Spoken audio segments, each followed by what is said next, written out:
because I'm like, well, just as long as I get there safe, like I really don't care. Like, well, that's what submission is. That's what submission is that you. Down that I think everybody is at some point deserving to receive love and to be even into marriage if they do aspire for marriage. I believe that society shapes how we view things and how we look at things in our life.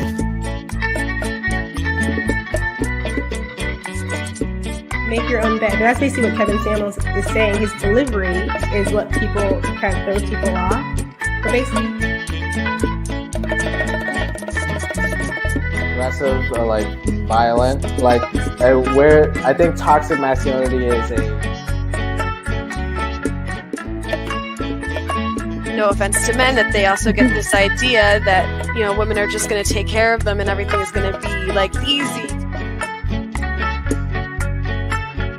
A domestic violence shelter, and he brought her up to be, you know, a $25,000. Hell yeah, you need to judge in dating. It is what it is. You know, you can't not judge people just because you feel bad about it. Like, you need to know. As much as I love my daughter, there are some harsh realities and some things that her mother and I teach her in order to help her to understand. And like, I'm sure everyone knows a woman that, you know, had sex all the time.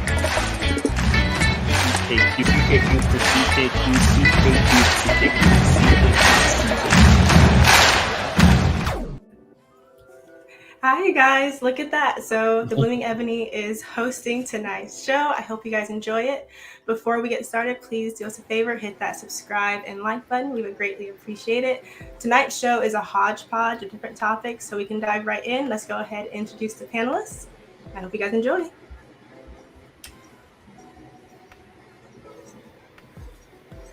Hi, my name is Clement. I'm a first-time YouTuber ever. My first panel I've ever been on. So thank you for inviting me up here. I hope I don't disappoint you too much. I hope so too. And we have Nick. Unique. Hey, Nick is the night. Oh, wow. I just celebrated a birthday, but you know, I'm still recovering. It was Saturday, and I'm still recovering. Whoa. You know what I'm saying? I'm old now. But anyway, it's the last day of Scorpio season, y'all. All right, I'm looking forward to this show. Awesome. Happy belated birthday. Happy belated birthday. Thank you. All right, and shout out to Before the Billions in the chat. I'm glad you're able to make it. And E Black just slid in as well. Awesome, awesome. Thanks, you guys, for showing up.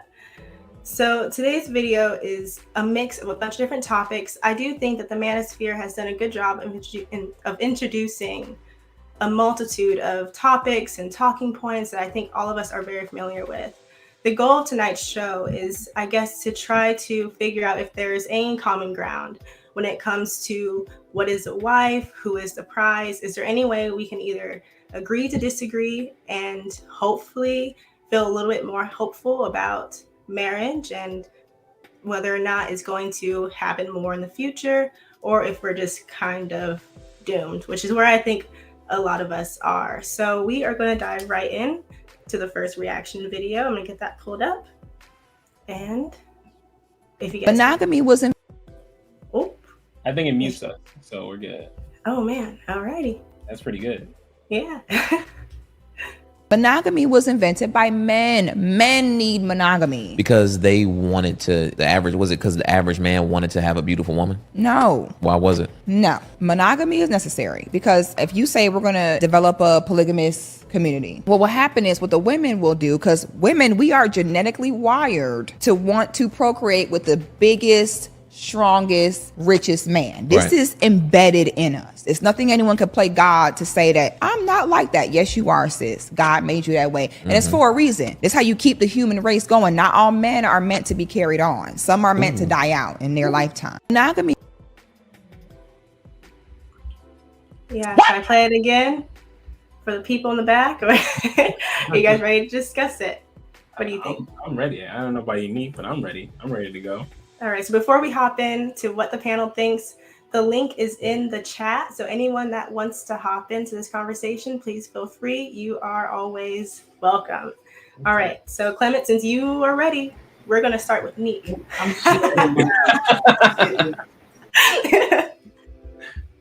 I'm sharing stuff right now. Okay. Well, Clement, it's your lucky day. It's your lucky day.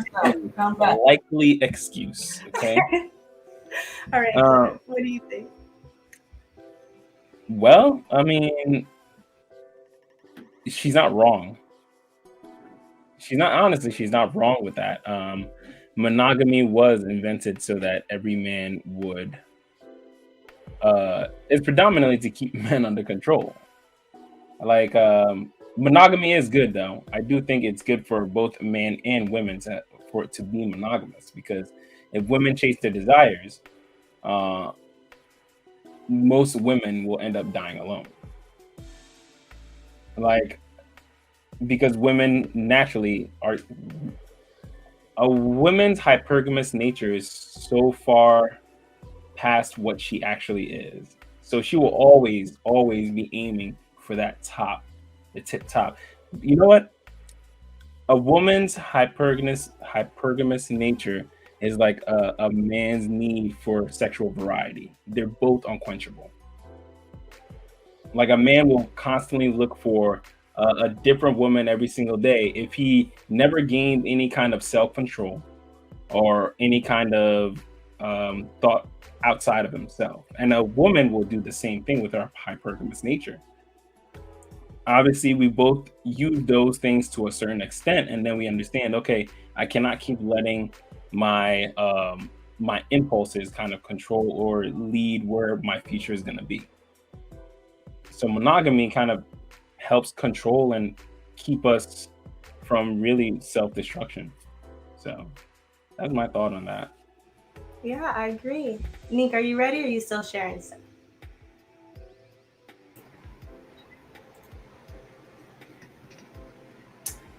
What are your thoughts? But monogamy, but they started like a long time ago. I thought it was made because the white, like I've read some books and people were talking about how they established monogamy in marriage because they wanted to keep the woman from going with other men. Like they didn't want to have to worry if they're going this way, they're going to town, they leave it for a little while, that they woman will be with other men. So they was like, you know what, we're gonna lock them down, just marry them. I mean, that was like what I thought, but I mean, I could be wrong. And I don't think there's anything wrong with monogamy for women, even though that's how I thought it started. I don't think there's anything wrong with it, because of how sex is transferred between men and women. So that's my main reason why you shouldn't just be like, letting dude after dude after dude, because it's kind of like you take on their DNA. Sometimes you're gonna eventually have, like, I don't know. Sometimes there's some women who got mental spaces where they can't come out of because of that, because they got so many men. So it's kind of like, I agree with her in that point. There was actually a woman that recently wrote an article about how, her sleeping around and everything. She was like in her 40s. She was actually like married and had kids. But she wrote an article that took her 4 years to write because she was so like she really couldn't mentally like handle everything that she put herself through. Like she was in the article, she wrote like all the times that like, you know, after I sleep with the guy, that when they're ready to kick me out, I was telling myself I'm empowered because I want to do this. You know, all the times that there were good men around that actually wanted the best for her, she kicked them away because she said they wanted something, and she was telling herself the whole time that she was empowered by doing all these things that she knew made her feel awful about herself, but she just kept telling herself I'm empowered. And then, you know, by like age 40 something, she finally wrote this, and I think even Ben Shapiro did like a little segment on it. It was like a 20-minute video, and so she actually decided to, you know, do a video of her own and read it out loud. And during that whole thing, she actually broke down and started crying a couple of times because, like, again, I think once we chase those desires too much, we don't realize how it's an endless pit. Like it really is. Like if you chase sexual desire, you chase material desires, like all of that stuff. I think the hardest thing to do is be monogamous, but I think it's also the most rewarding thing to do is also to be monogamous. It's hard to be, for sure, because you have to learn someone else. You have to learn to live with someone else. You have to learn that, you know, you might not always be right, or they might not always be right. You have to learn to kick that ego of yours to the side. But in the end of the day, it's the most rewarding thing after all is said and done, because you two can now look at each other and say, wow, we built an amazing life. Our kids, you know, like, and not everyone could say that. So I agree. I also feel like you need a balance. Like, yes, you need to have, you know, monogamy in order to keep down. Like I think about diseases. That's why, you know, it's all rampant because of all this. You know what I'm saying? So that's what I think about when it comes to that. So I feel like we should encourage, you know, I don't know how to say this. I don't think people would think it would come from my mouth. What's that? Say it. I feel like we should encourage a balance of it, not just always being, you know what I'm saying, you have to be cut off all the time. You can't enjoy anything. Yes, you can enjoy stuff. Because I think we go into an overkill of how I was raised Catholic in a Caribbean family with overkill where you ashamed of sex now. You don't even know anything about it. You know what I'm saying? So then you become someone who's very sheltered and don't know stuff. And I don't know. It's just like it has to be a balance. You can't just be so sheltered and you can't just be so loose. Mm-hmm. You know? Yeah, but and that's where I think it is a hard needle to thread. But I think it's just if you go fully strict, then the second that young person gets a little taste of freedom, they're gonna go buck wild, which always happens. Yes, and I've seen it multiple times in friends growing up. So I have a question for you both. Who do you think benefits most from monogamy? Men or women? And then it can be a subset of either one. And whoever wants to start can start. What's up, Richard? Unique, that's for you. Oh, I think women benefit more from it because... Say that again? I think women benefit from monogamy more. One more time, a little bit louder, just so all the men could hear it. What? You said that kind of low both times, so I gotta, you know? Yeah, I mean, we do on both ends in the sense of we get to keep whatever for ourselves that we want, that, you know, that we can make it come political, back and forth when we feel like it. And then we do benefit a lot from it. Next. Yeah, no, definitely women benefit a lot. Women benefit, I would say, more than men from a monogamous relationship. It's tough too because um,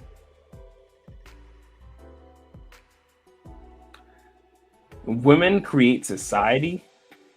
Um, Men build society, and women actually, create it, create the culture. Actually, women create culture. That's what it is. And men build societies. So the benefits that a woman can give to a man is to help him adapt into the culture. Is to help him be a lot. That's why a man with a woman is a lot more. It's a lot easier. He moves up in companies a lot easier. He's a lot more liked. He gets in social circles a lot easier. Women add that value to a man's life. But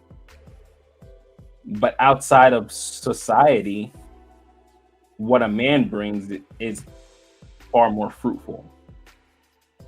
It's far more like beneficial to actually surviving and lasting through a relationship.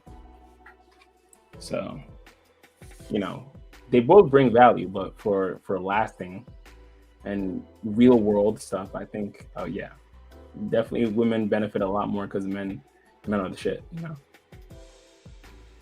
That's an interesting answer. So the reason why this topic came to mind is actually because of the manosphere idea, which is true, that 80% of women want 20% of men. Mm-hmm. And even in the video, she was saying that without monogamy, if we had a polygamous structure, basically 80% of the women would want the top 20% of men. And all of those men would have children. And the rest of the men would kind of be screwed, for lack of a better word. And so my next question. Can I just say something real quick? Yeah. Even with the Viking culture, a lot of people think, the Vikings were actually like, think about a bunch of incels and guys that aren't really like in society. That's what happens when men men feel they aren't given their fair shot at life. They eventually rampage. They eventually kind of go crazy. And I think that's what the governments have noticed. That's why they've almost neutered men and stopped men from, going into outrage by kind of telling them that any kind, like starting from a young age, programming them to believe that any level of masculinity is bad. So from a young age, they're learning man is bad, woman is good. So they're going to fight any natural urge as a man that they have just to keep any kind of peace. Hey.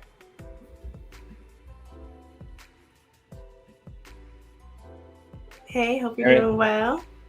Harris Chat Media Group. Salute to you guys. Salute. All right, so I have this question here. Okay. And so the idea is, if we had polygamy again, and men are able to have multiple wives, there would be a lot of men that basically wouldn't be chosen. And then it goes into what you were saying. That was actually, I can't remember who said it, but basically a big reason for monogamy is actually to create a more stable civilization, because when you have a polygamous structure, it tends to lead to a more unstable nation. But do you think that monogamy is best for the average man? Do you think it gave the average man a fighting chance with women that he probably wouldn't have been able to get before? I think it gave him a chance with women in general. Like women want what they want, and they don't. If they are given the opportunity or the ability, they are not going to settle. They'll die alone before they perceive in their mind that they settled. And by die alone, I mean they hit the age that they don't get any more attention, And then that's when they'll realize like, okay, maybe I might have to actually no, they'll still keep charting that path strong. Like their wants and desires will always be one notch higher than what they really are. I think monogamy is beneficial to the average man. Yes. The average man, yes. A man and a woman coming together really is a beautiful thing because we can learn so much from each other without even realizing it. Just the way a man moves and just the way a woman moves, there's things that we can actually appreciate about each other once we get our egos out of the way and once we try not to focus on what society thinks too much. You put a man in a room together and tell them, hey, start a life together, they're actually going to grow and be very fruitful because they'll truly learn to work together. They'll learn to look past each other's flaws and realize they have flaws of their own that the other person is looking past. So why can't they do the same for the other person? It's extremely beneficial to both, but society and how it really programs people, it tells a man that if you're not sleeping with this many women, are you even a man? And a woman is get as much money as you can from this guy while getting as little as possible as you can, while giving him as little as possible, and then sleep with whoever you want, because men do it all the time. So why does it even matter? If anything, if you can hurt the guy in the process of it, then that's even better. That's like double brownie points, But what'd you say, Unique? I'm sorry, I didn't want to cut you off. You sound a little bit low, Unique. I don't know if you're too far from your mic. Hey, red lipstick. I don't know why. Maybe try and get closer to it. Yeah. Hello? Can you hear me now? Yeah, that's better. A little bit better. Okay. All right. Did you hear the question? What was the question? Sorry. No, I was hearing what he was saying about society says to men, if you're not banging this much women, then you ain't a man, and women, if you ain't getting money for whatever, you ain't getting nothing. You ain't about nothing. And that goes to that quote that I said before of there's no measure of a man's health when you compare it to a sick society. Like if you are totally ingrained into a sick society, then your values are going to be warped. Your perspective is going to be warped. So, there's no measure of a man's health to be totally like indulged or ingrained or something like that into a sick society. So that's what that sounds like when you said that. I'm sorry. When you said that. I'm not gonna lie, you lost me with that quote. I don't know what you said. It's Mumbled half of it. It's because you can't. Those decisions that you're talking about, people are saying, that's toxic. There's a sick society that we're in, and that's why it tells them that. Oh yeah. It's no measure of a man's health to be fully ingrained in a sick society. Like you are. Like you can't say, oh, you know what? I'm fully healthy because I totally go with society. I do everything that society. Oh, yeah. Okay, I get what you're saying now. Yeah, you follow society. That's like saying if you my plumbing teacher was actually telling me, if you play life by the rules, you will end up broke. Like you can't. Life is not meant to play by the rules. Society is not meant to play by the rules because they don't set up the rules for you to win. They set it up so it's guaranteed that you lose in the end. So yeah, following society. No man's ever said, I'm glad I'm glad I followed everything that social media said and it benefited me. No one's ever said that. Well, I guess where's the cutoff? So I can understand it for men, but for women, I guess when they're hearing things like your body count matters from this new rising manosphere, your body count matters, be feminine, be fit, and they go against that, that can be harmful. So I guess, is there like a line that can be drawn between information that you're getting from society that's helpful and information that's harmful? And how can you decipher between the two? Yeah, because the manosphere, there are some points where it goes beyond giving message and it just becomes a lot of, I'm gonna beat this dead horse. So that's tough. That's tough because listen, no man wants to feel like, listen, I just got this woman after everyone's had their turn with her. Now I'm finally going to wait till marriage to finally get my turn. You know, no man ever wants to feel like that with a woman. And I do understand that, like, women want to, hey, I want to be able to do whatever I want. But I think what needs to be told to women is that, listen, there are consequences to this. Like, you have the freedom to do whatever you will. You have to do whatever you want, but know and understand that at the end of all this, you're going to have to answer for those decisions. Like, you could sleep with all the guys you want, sure. And you know what? Even you can try to lie about it to the next guy.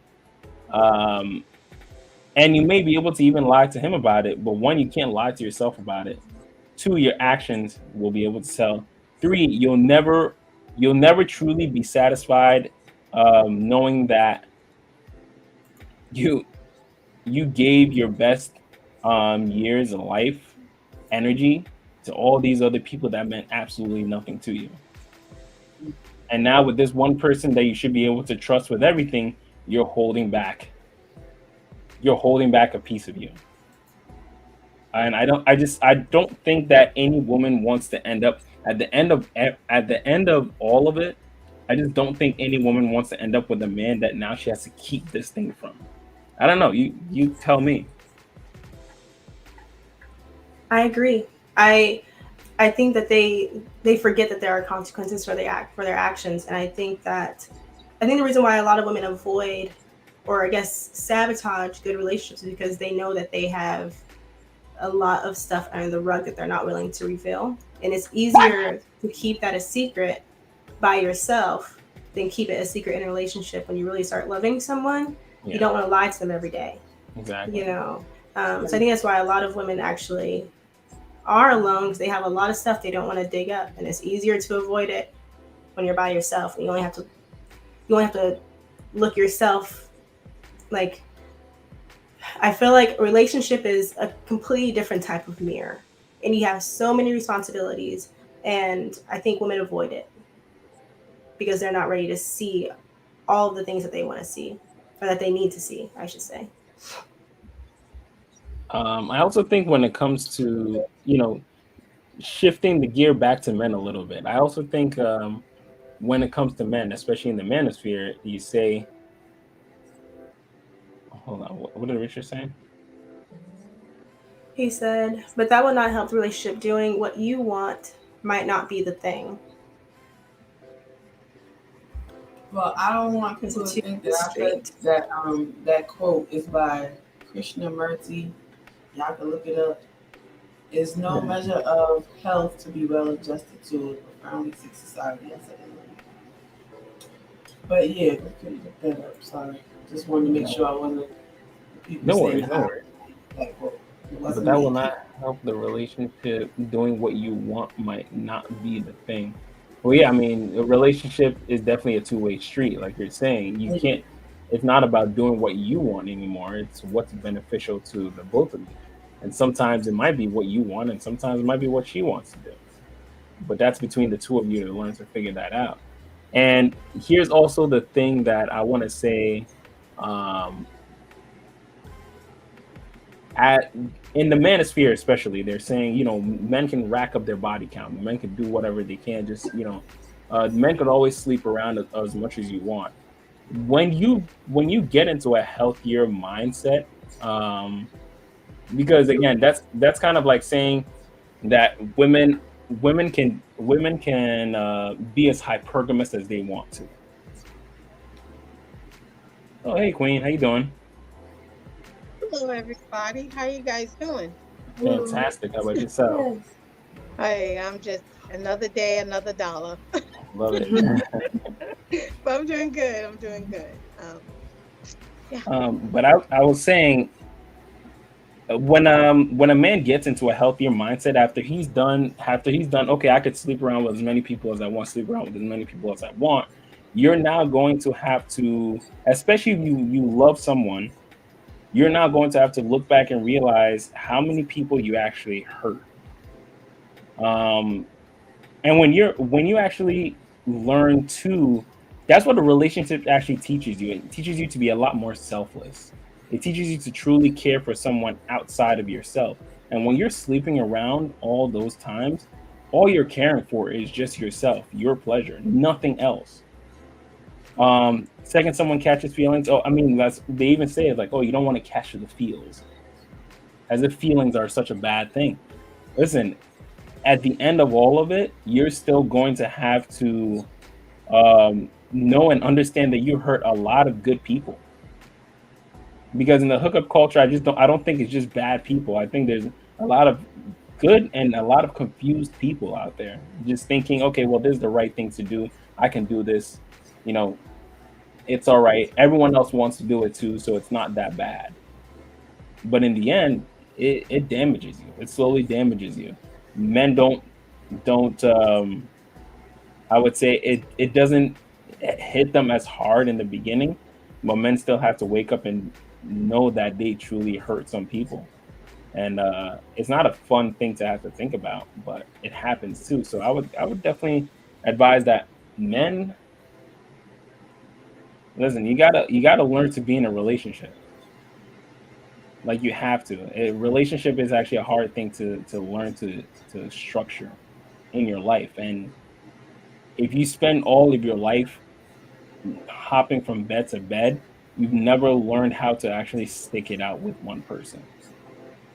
So for men too, it's work, and both sides have to learn to start doing the work, have to learn to start sitting with each other and truly understanding who this other person is. I don't think we even do that anymore. Like, we don't actually sit to try to understand who that other person is that we're with. Like, what their actual wants and desires are. A lot of times we want them to be this person for us, instead of this is who that person is, this is what they actually like. Maybe let me learn that first. Maybe let me learn about them. Maybe let me take some level of curiosity in who they actually are, not who I want them to be for me. Very well said. Very well said. What's up, Queen? Hello, how are you? Hi. I'm doing well. It's nice to see you. But yeah, I love your hair. I love it. Thank you. Do you want to share your thoughts? What was there a question posed? Well, the original question was on monogamy, and whether or not monogamy is best for average men. But you can, based on what Clement was saying, what Neek said, what I said, anything you want to comment on, feel free. We've kind of gone way past that question since then. Oh, okay. Well, I think what, I try to, I'm a very visual person. That's how I learn. I always try to paint a picture. So I think of it as you're going to get something to eat, right? You go get, you get a, let's just say a steak dinner, right?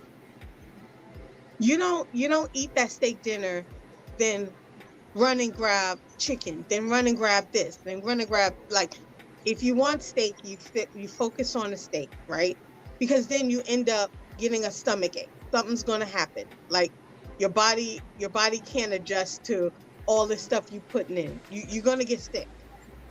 So I think of life as that way. Like, a lot of times when little kids aren't taught self-control, the art of hearing the word no. They grow up into adults who don't understand that either. Don't understand the concept of denying yourself. You're not going to win every time. You're going to lose sometime. The art of hearing the word no. So that's what relationships become. You know, like you have a hard time getting rejected. Like that's why, you know, people get assaulted. And, you know, I'm not saying it's majority. I know I'm going off, you know, the worst case scenario. You go to a club, a girl says no, you meet her outside, you delete her, you know, because you don't understand rejection or being told no, or women get assaulted because you don't understand the art of hearing the word no. So I think it's the same thing in relationship. Now, if you want to be poly and, you know, do that life, that's fine. But at the same time, there are consequences too that come with it, because everyone who does it is not emotionally mature to do it. And everyone don't have the same motives as to why they're doing it. So, you know, yeah, I just think it's okay. I think monogamy is not a exotic animal, and you know, it's not this, you know, it shouldn't be deemed as this rare creature. And I think that's what society is trying to do, you know, with the get it now culture. That's what I call it. Yeah. Live life to the full. I'm living my best life culture. But are you really, you know, at what cost? Because everything comes with a cost.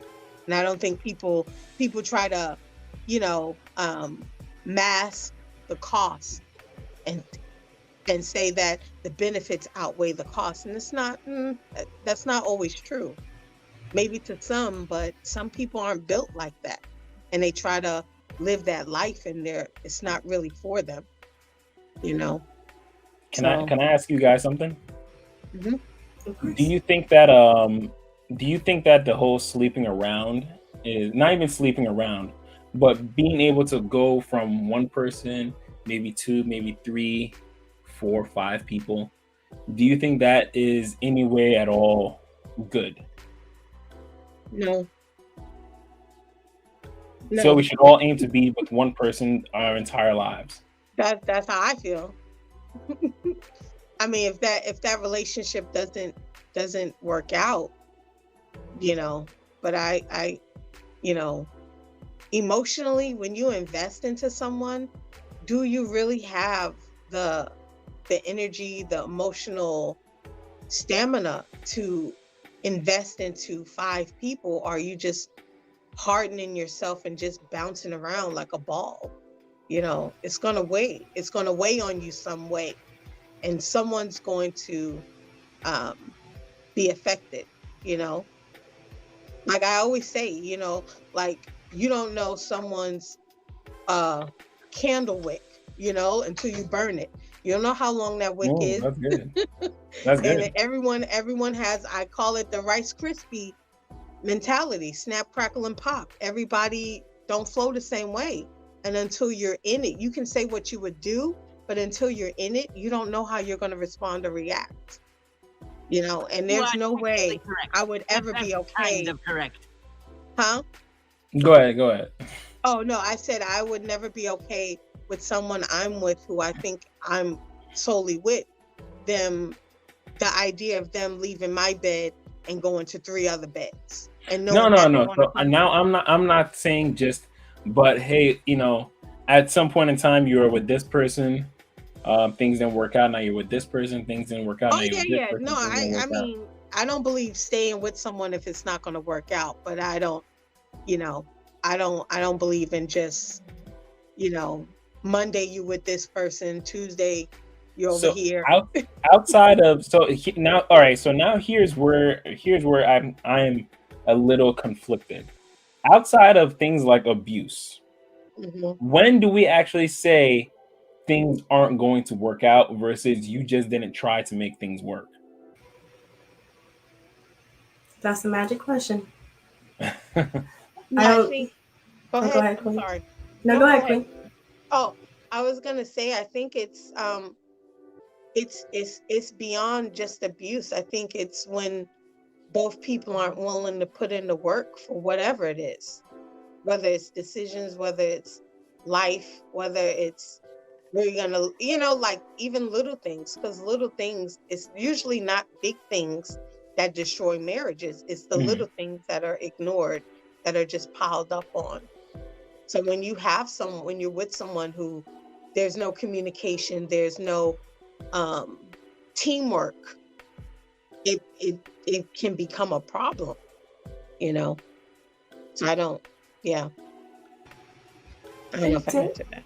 To answer the first question that you asked, Clement, I think the biggest issue in jumping from one relationship, especially if you were intimate with that person, to another intimate relationship to another one, is typically somewhere in there your real true love was, or you were really attracted to one of them, and then you end up getting married, and you may end up comparing the person you ended up marrying to that person that you truly wanted. And that's the hard part. Like, you are forever attached to that person, right? I think there are very few people that have been in serious relationships, serious intimate relationships, and just had, like, they left all of them with no connection at all. And I think that a lot of marriages actually end today because the woman or the man had someone, I think most of the time it's the woman, they had someone that they wanted, knew that person lacked in something like parental investment, the ability to provide. Most of the time, protection is checked off the list because it's like typically like a bad boy. So typically they got that, but the other two things that man's lacking in. So they find somebody who is going to be a good father, who is going to provide for them, give them whatever they want. But that marriage ends up failing because their heart is still with that guy that it didn't work out with from 10 years ago, 15 years ago. But if they had just waited until marriage, they could have avoided that and maybe had a much more successful marriage later on. I think you asked the second question as well, but I can't remember the next question that you asked. That's my answer to the first one. Oh, and is when do we say that you didn't like that it's time to actually leave versus you didn't try hard enough? Oh yeah, I think abuse is the line. Like, well, outside of abuse, that's what I said. Yeah. Outside of abuse, there's nothing. You should have tried and keep trying. And if it doesn't work, buy a big enough house you can have a separate room and maybe a separate kitchen if necessary. But I think you stay married, especially if you have kids. Stay married. I think you picked wrong. Sleep in the bed that you made. Either you figure it out or you deal with it. But I don't think there's any in between, which is harsh. But vows are vows. It's better or for worse. It's not better or for worse unless we're unhappy, unless he cheats on me, unless all of these things. So it's a tough one, but that's what I think. But Neek, you've been quiet. What are your thoughts?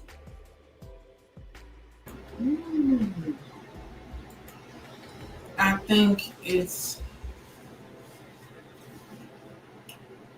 like cliche to say a little bit, but I understand what you're saying. Because it's kind of like I went into marriage with the blinders of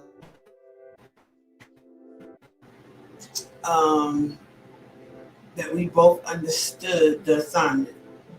We both understood that there wasn't going to be any unfaithfulness, that we were going to talk things out, that even if we could just stay together and stay married but not really be together, that's what we're going to do, to make sure we take care of these kids.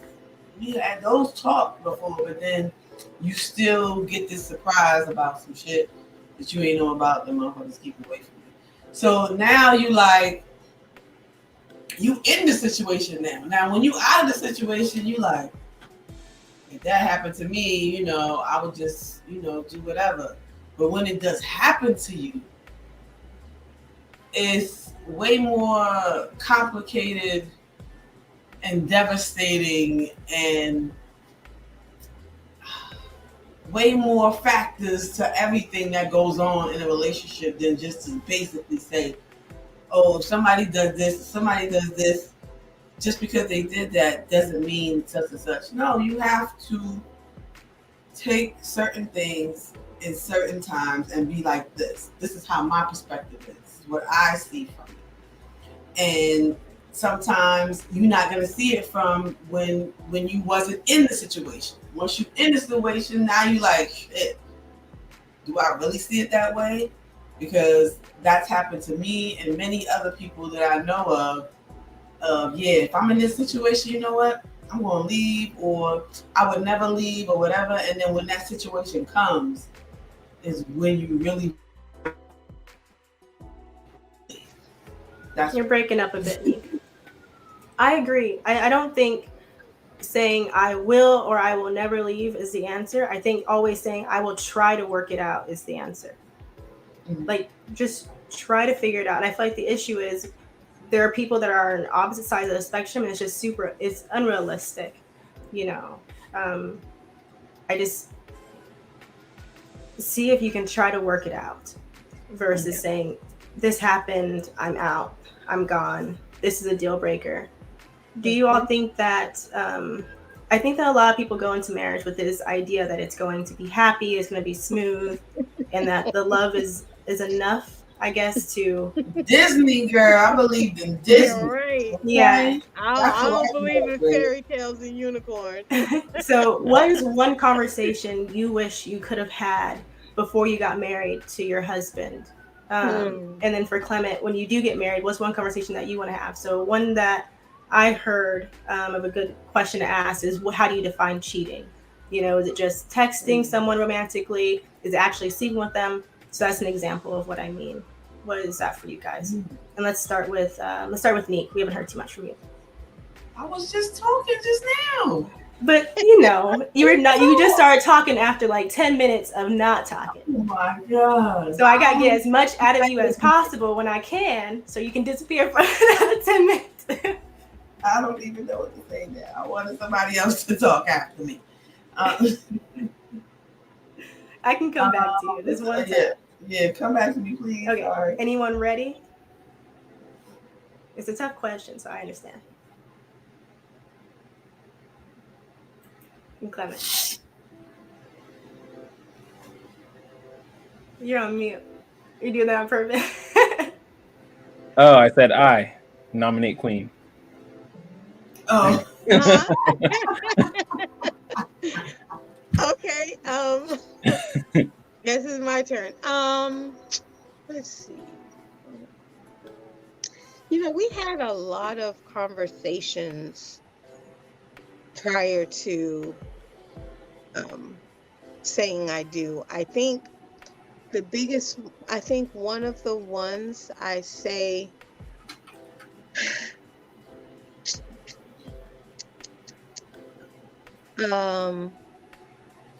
I think I would have wanted to ask, where do you see us, and how in maybe 5-10 years, and how do you think we can get there? Oh. Through life, meaning that things happen, you know, job loss, death in family, you know, whatever. Like, where do you see us in 5 to 10 years, and how do you propose we're going to get there and get through the obstacles that may pop up? I think I would have asked that. Not saying you can predict the future, but you know, it's different. It's different from having maybe a perspective on it versus just being thrown into it blindsided. Yeah, that's a good question to ask. I don't think any disclaimer is needed, because asking someone what they see in 5 to 10 years, that's number one, you're hammering out, okay, do they want kids sooner than later? Because what if they say, oh, I want to travel the world, and it's like, okay, but you want to have kids in 2 years. That's a good time to hammer that out. And if they do want to travel the world, ask them, okay, well, who's going to pay for it? Are we going to have a joint account, and we're going to have a separate account for travel expenses? So I think that one question can segue into so many different topics that need to get hammered out in the very beginning, so you have less arguments later. So thanks for that. Yeah. Or not Nick, sorry, Queen. No problem. All right. Who's ready now? Not it. Okay. Nick? You ready? Not really, but what would I wanted to ask, or what's a conversation? Yeah. What's a conversation that you wish you would have had before you got married with your husband? Or a question you wanted to ask him. It could be anything like that, yeah. All right. What's something that you learned in the relationship that you wish someone had a conversation with you about? Yeah.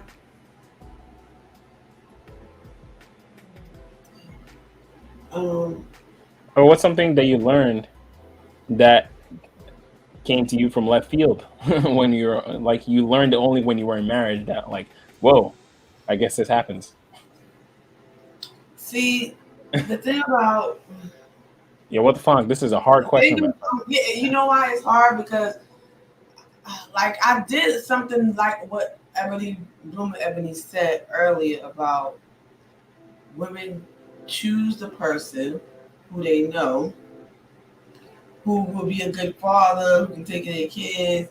I chose that person, and who wouldn't, because I was in an abusive relationship, so who wouldn't hit me, I chose a gentle person, a gentle giant kind of, like he'll get butt if you have to, but he's mainly moving quietly and don't put up a fuss. So that's the type of person I chose. Like, it took 4 years for me to decide all the things that I could deal with and that I couldn't deal with and couldn't put up with. And it took about 4 years for me to be like, okay, I can do this forever. So I can't even think of a question that I would have wanted to ask him, because all the things that I know, besides the cheating part, like I said, we talked about. Mm-hmm.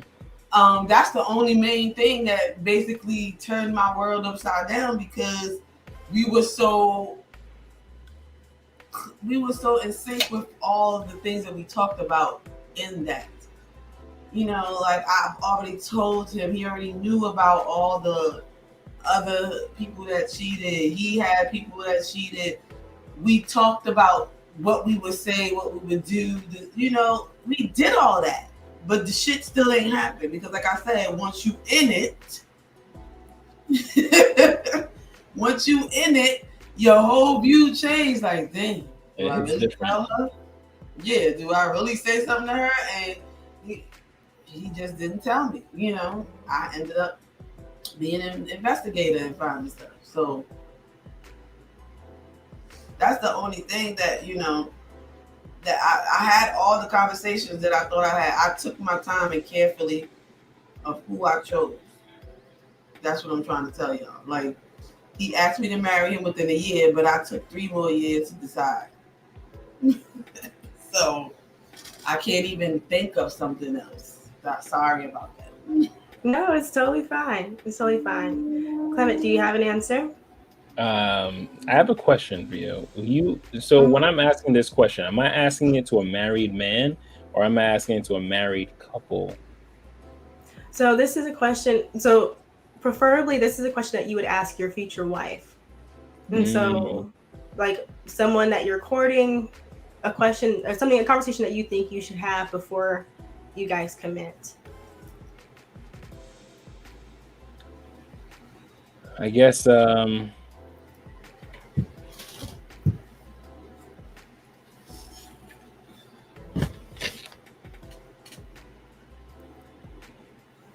you see divorce as an option? That is, I would say that's probably the biggest thing. The most important thing I would ever ask my future wife is, do you see divorce as an option? If you do, then you can't be my future wife. I don't see divorce as an option. I don't see, Well, you know what? I can't say that. I cannot say that because cheating is just a hard thing to. It's a very very hard thing to stomach. Um, and I know that could be just be pride and ego, and there are people that make mistakes, and things like that happen. But it's very tough. But I would say that would probably be the kind of conversation I'd want to have with someone I would consider to be my future wife. Is, do you see divorce as an option? And the only thing that I would accept is, infidelity.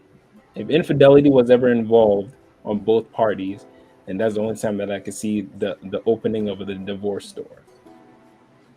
Beyond that, anything outside of that, I can't accept.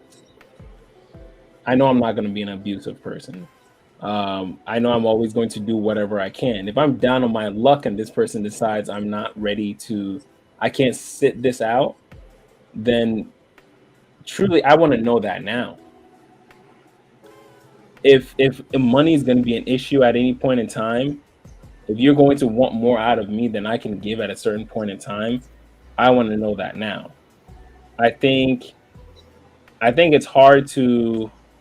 It's a good question. This is a very good question because it'll really force both parties to really think like, what am I expecting out of this person? Outside of the physical, of course, everyone wants sex. Of course, everyone wants their partners to look good, smell good, blah, blah, blah. But when you're 60 years old together, what do you want out of each other? So yeah, I would say that would probably be my only one is kind of conversation I'd want to have is, do you see divorce as an option? And I'm curious to the guys in the chat, at what point in time would you consider divorcing the woman that you're with? And we're talking the one you love. We're talking banging body, could cook, gives you morning kisses, even with the stank breath, all that. At what point in time? The only time I'm divorced is violence. Not the stank breath. The stank breath. You got a Listerine strip real close. Nah, the stank breath and all of it. All of it, all right? I made it clear from the get-go, I'm not getting a divorce. There's no divorce on my record at all. You can go live with whoever you want and leave me and we can separate, but I ain't getting a divorce. Really? Yeah. So I didn't even So think you don't of have that. any deal breakers? Well, if somebody is abuse. Yeah, that one. I think we all agree on that one. Yeah. Other than that, no, I'm not getting a divorce for what? No, this is it. This is my partner for life. I'm gonna take care of him when he dies. Whatever going, I'm gonna help him. But we're gonna always help each other. It's not. I don't care who he's gonna be with. If he don't want to be with me. What the fuck?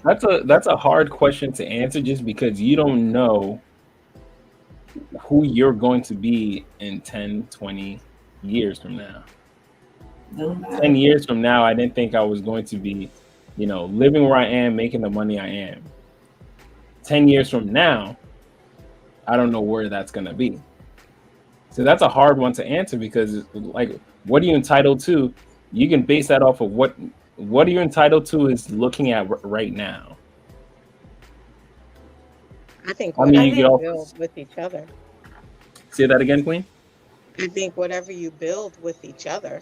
I agree. If you built it together, then why would you keep it all? You know what I mean? Like, I think it's whatever you build, not what you come in with, but whatever you build with as you're married or, in a union. Yeah. So, yeah. So if you've built properties and, you split it. If you've built, businesses, either you co-work it or you sell it. That's what most marriages happen. But if you want the wife to give up her career and she's a stay-at-home mom, that's what happens. They have to provide the lifestyle that you've accustomed this woman or whatever man to live. Mm-hmm. Mary J. Blige. Her husband was accustomed to live in a certain way and he reeks it Halle Berry's husband. He Halle reaps the Berry's husband. benefits of it. Yeah. You know, so I don't think it's you know, either way. I think if they build together, they're both entitled to reap what they built together. To separate. Yeah. I think that's one of the unexpected consequences of women now earning so much is now they are going to be put in the roles and the positions that you are now going to have to. Yeah, and absolutely, for equality's sake, yes, they should be. But now you're fighting your own body. That is, I want to say that is possibly the worst scenario for any woman to be in. It probably burns them more than, because for men it's an aggravating situation, but we're providers, so it's like, all right, this is at least providing for their lifestyle. It's aggravating, but okay. But for a woman, it literally goes like completely contradictory to her whole nature for her to be subsidizing a man's lifestyle, especially if he's not doing anything with it. It's like, dang, well, man, that's what you chose. Yeah. What I often It saw. can't be one-sided.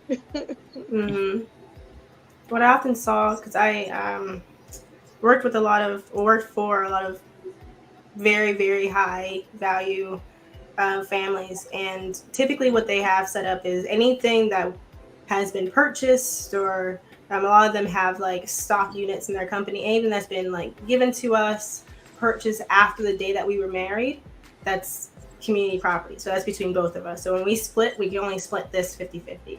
But anything that I built before we were married is mine and you can't touch it. I think that's fair.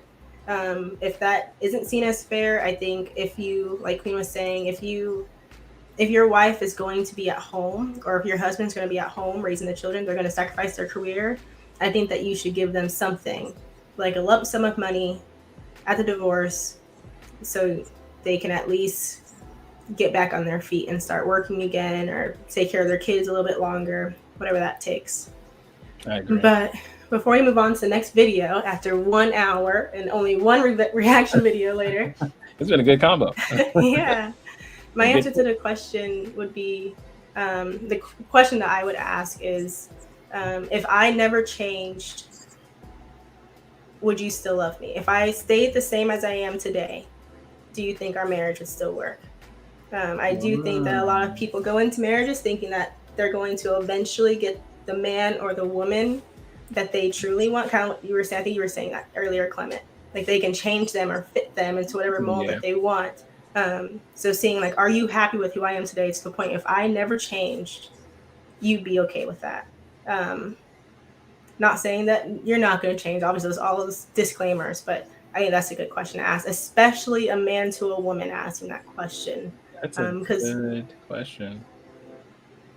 That's a really good question. I never changed today. Would you still love me? Yeah. But even in that, it's still hard. That's a very hard question to answer, because you stay the same or they stay the same, and you're growing, life is happening. You know what I mean? Like that's a very hard question to answer, and I don't think I could answer that. It's more so, better example is a lot of, like, if a man, let's say he continuously earns $65,000 and that adjusts for inflation every year, but he doesn't make more than that. Would the woman be happy with that, or is she going into this hoping that he's going to eventually make six figures? Right? Is the man marrying her hoping that even though she's natural, she's going to start wearing her hair straight? Right? So are you marrying me with this hope that I'm going to change into the person that you truly want, or are you marrying me for who I am right now? I think that's the number one reason why many people get divorced. Yeah. Or it's irreconcilable differences. Irreconcilable differences, of course. Because they think that they're going to, oh yeah, I'll be okay with it, and you don't know what you're gonna be okay with tomorrow, Exactly. But the question is, are you willing to fight through how you feel to be okay with it? That's the issue. It's not so much as about the obstacles or the setbacks that happen. It's whether you willing to exert the energy emotionally, physically, mentally, whatever it takes to get through it. And that's where a lot of people grow faint, because a lot of people grow weary in putting up the fight to work through situations and circumstances that happen. Yeah, I agree. What the funk, we see you. Can you flash your camera for us so we know that it's for sure you? That I can let you up? Oh, it was a black screen. Did you see Black it? screen, yeah. Yes, we had some trolls before. Not trying to do that again. I kind of trust it. Okay, there he is. All right, we're bringing you up now. You can turn your camera back off. All right, what the funk? It's been a long time. It's been a while. Yeah. So we need your comments on this topic pretty fast so we can hop into the next reaction video. You can stick around with us on that one. Not a problem. The one thing I just wanted to ask real quick, and I think, especially when there's children involved, I think that women have become so accustomed to getting the reward that comes with breakups and divorce. And if we want to have a change in the pendulum, I think there needs to be a complete, if you want a divorce and it's you the one that's filing, you walk away with nothing. And you go back to your family and you like exactly where you were, whatever you were doing before that marriage. And I think that's the only thing that will truly incentivize women to truly figure out a way to work it out, especially when there's kids involved, because I don't think that women truly think of the children when it's time for divorce. They just think of their own unhappiness. And you have to remember what that son's going to have to be like around you as a single mother, what that daughter's going to be like around you as a single mother. And as we are as an adults now, we can all look back and kind of think, man, I wish there was a father around to keep her calm. I wish there was a father around to balance her emotions. And that's why we have the situation that we have now, with this whole gender war. We all have trauma from dealing with petty, angry, single mothers, when deep down we really wish there was a man around to probably balance her behavior. That's a fair question. This is what I think on that, because I was actually thinking about this today, which is kind of funny. I think if they're filing no fault, irreconcilable differences, the person that filed gets nothing. I think if you are doing it at fault, so you have proof, like he's cheating on me, I have texts, I have pictures, I have phone call with the mistress, all this stuff, then I think, yeah, she gets what she deserves, or he gets what he deserves, because then it's an at-fault divorce. And I think that at that point you have proof of emotional distress. I think that it still has to be, it have to fall under whatever's considered at fault in that state. But I do think if it's no fault, whoever files, you get nothing. Yeah. And I think that even here in Germany, they make the divorce process like it's a 3-year process. It's expensive. It's all hell. And even in the court cases, like it's not a going back and forth. Like you kind of get like a one-time go to court, and like they really analyze the breakup, and then afterwards, like they deem, like they're very logical about how they deal with breakups. Whereas in America, it's just like it's like, they never really analyze the behavior of the partner. They never analyze the behavior of the woman. They never really analyze the behavior of the man in the breakup. It's just kind of like who has the most money, who has the upper hand. Well, it's financial gain for the lawyers, the courts. It's you're lining everyone's pockets when anyone goes through a divorce. I mean, most of the time, if you go to a couples counseling, they're probably going to advise divorce at some point early, not even late, probably early. So in these, and especially in the US, I think it's just there's no real incentive for longevity in relationships. It's just a lot more, okay, if we break this up now, that's 2 households that we're able to tax. Exactly. And there's more money in capitalism. Exactly. We can take money from them, both of them, and then we can still take a lot more money from the man, because now we can say you have to pay child support and fees and all of that stuff that comes with it. Shout out to Intellectual Soapbox. Yeah. You in the chat, my brother? Oh, and Japrice as well. Man, chat's Mhm. blowing up to like lighting up. Chris, they love you. What can I say? I don't know. It's beginner's luck. Beginner's luck. First time hosting on the channel. But anyone else have any comments to or answers to what the funk's question? Queen Neek. I would love to ask the ladies, and if it's a quick one. It's a simple question. I've never gotten a really great answer from it, but it's simple. If women were having to pay alimony and child support, and they also lost the children the way that men do you think that women would still value marriage?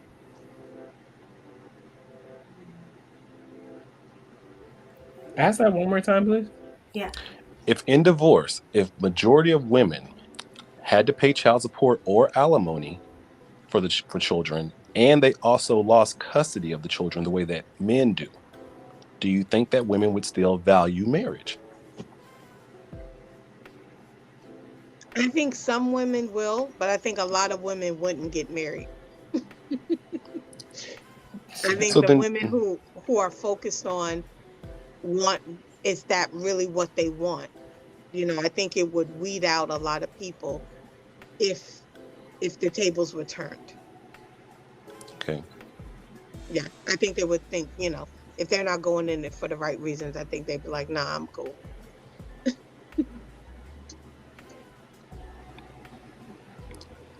Unique, you want to try that one too, or nah? No, I'm good. Okay.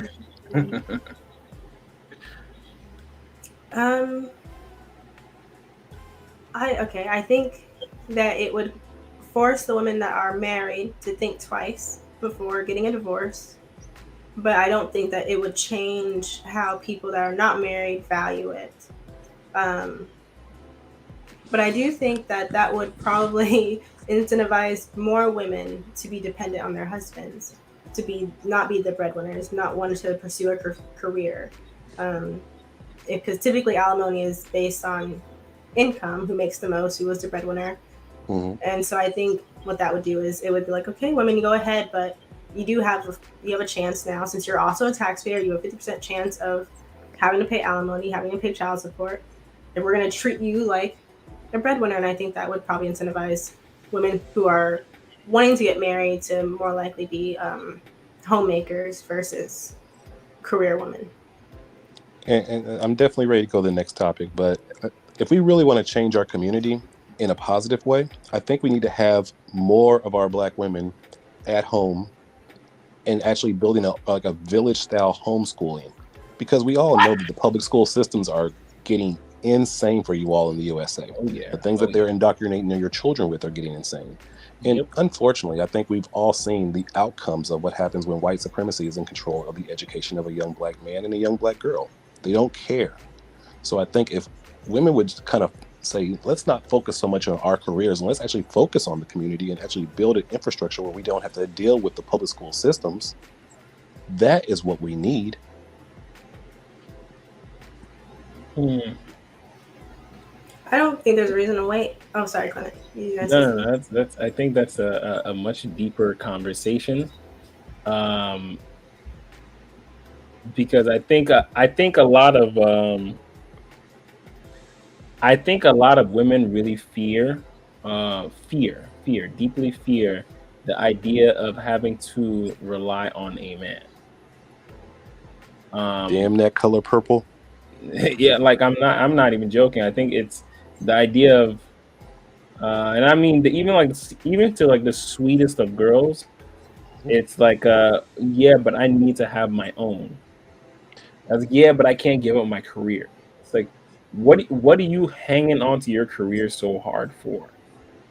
Yeah, but you never know. You never know. It's like that thought process in the back. That you never know.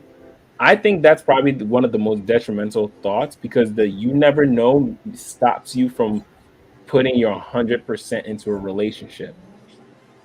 Absolutely. Because the you never know means at any point in time, you're going to be giving him the side eye off of something he probably might not even know.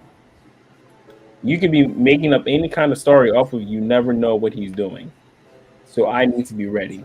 I need to be prepared, which is, I think that's why you see the divorce rates are the way they are, the 70, 80% divorce rates, because you never know. You can't ever trust that he fully has your best intentions at heart. So I don't know. I think it's gonna be big, but you're absolutely right, man. A red flag is when your woman has some free time to relax and you see her watching like those Lifetime scary evil man movies or like those crazy crime dramas. If that's what she watches on TV, red flag, sir, run away. Red flag. Yeah. I went to the salon for the first time in years, and on the TV was Medea's family reunion. And this girl, the minute the TV, like I sat in the chair, and she hits play, and then bam, she gets slapped across the face. And I was like, oh my gosh, I forgot they put that in movies. And then I forgot how crazy that movie was. And yeah, it's true. Like those. She got slapped across the face by her man. Yeah, so basically it was Medea's family reunion, and basically her mom wanted her to marry this like really rich man, but he was abusive. Yeah. Of course, rich guys are always abusive. Always. Yeah, it was just insane. Like all the stuff he put in there. I don't want to talk about all of it, but he put a lot of really, really negative stuff into that movie, and I was like shocked. But I wanted to say I think the issue isn't the just in case fund or the save for a rainy day fund. I think the issue is that women do that in bad faith against the man, right? Because there is like the reason why I pursued my career is because my husband could lose his job. Like he can get injured, you know? And so it's important that I have something that can maintain or either all or most of the lifestyle that we're living. But it's not, but it's not like, oh, when you or if you do something that's going to hurt me, then I can run away. Yeah. I think the issue is that women nowadays, everything's in bad faith versus I'm doing this so I can save us one day if need be. Yeah, I think the mindset has changed. Yeah. And I think it's also collaborating with other families, and I like how you said with the funk about the village mentality, because that is gone.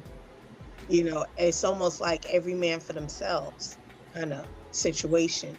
And it's no longer the village mentality where, you know, if you have someone who can afford to, the wife can afford to stay home and she's good with kids and she wants to do the education. Okay, we all take you over there. You know what I mean? Like we support you, you know, versus I knew, you know, I was a nanny for a few people who the wife was stay at home. The husband was very good in his career and she homeschooled her kids. And there was a homeschool village where if the wife got sick, there was another stay-at-home mom who would take over and be the homeschool teacher. So it was more of and those kids are thriving today, you know, but it was more so of a village versus, you know, an individual mindset. And I think that's the problem too. I honestly think that's truly what young Black boys need. I don't think that young Black boys normally fare well in public school systems. I don't think that even we're supposed to be around girls at an age when we're trying to be educated. I don't think that we're supposed to be learning the exact same things. I think that there's two different roles, and I think that there's supposed to be two different educations. And since you don't get that in a public school, I think that a village mentality, homeschooling is the only way to properly educate our children for what this world's about to be in 20 years. And it's going to be insane. Yes, it is. That's a good point. I agree. Let's hop into the next topic. Okay. If that's okay, I'm going to slide right into the next one. All right. Wanted the wife package? Tell him to make you one first. Quit being wives to men who are only your boyfriends. At some point, you got to realize that if this man actually wanted to take it to the next level and wanted to earn all those gifts, all that unconditional love, all that speaking life in him, he would make you his wife. But he's not. You know why? Because he's getting all your juice right now for free. Oftentimes, you are the person that's left over-investing, overstretching, got kids, doing wifely duties inward and outward, only to get left by a man that never intended to be your husband in the first place. He's gonna get all the benefits you give him now. And when it's time to cash that check, ain't nobody gonna be there to give back to you all you poured in. Quit thinking that you got to be a wife to that man first before he makes you one. Because that nigga ain't thinking about being a husband to you first before you make him one. If that man wanted the wife package.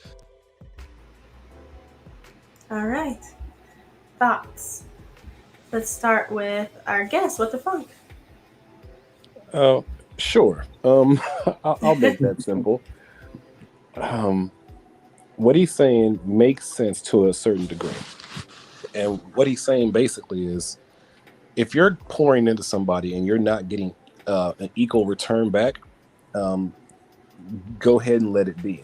But the whole idea of like, well, you have to do husband duties before your husband. You have to do wifely duties before your wife. That's what it's supposed to be. Because every time there's not you don't pick right. Everyone say you got to choose. Well, you should have chose better.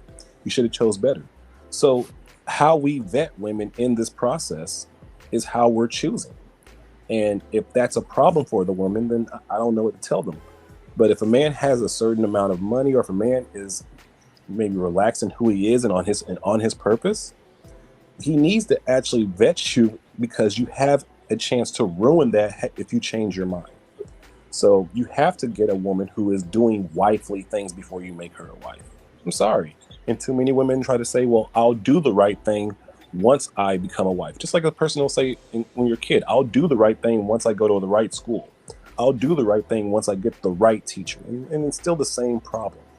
So no, I think it's important. If you want to be a wife before, beforehand. If you want to be a husband, then do the husband stuff beforehand. Yeah, I agree.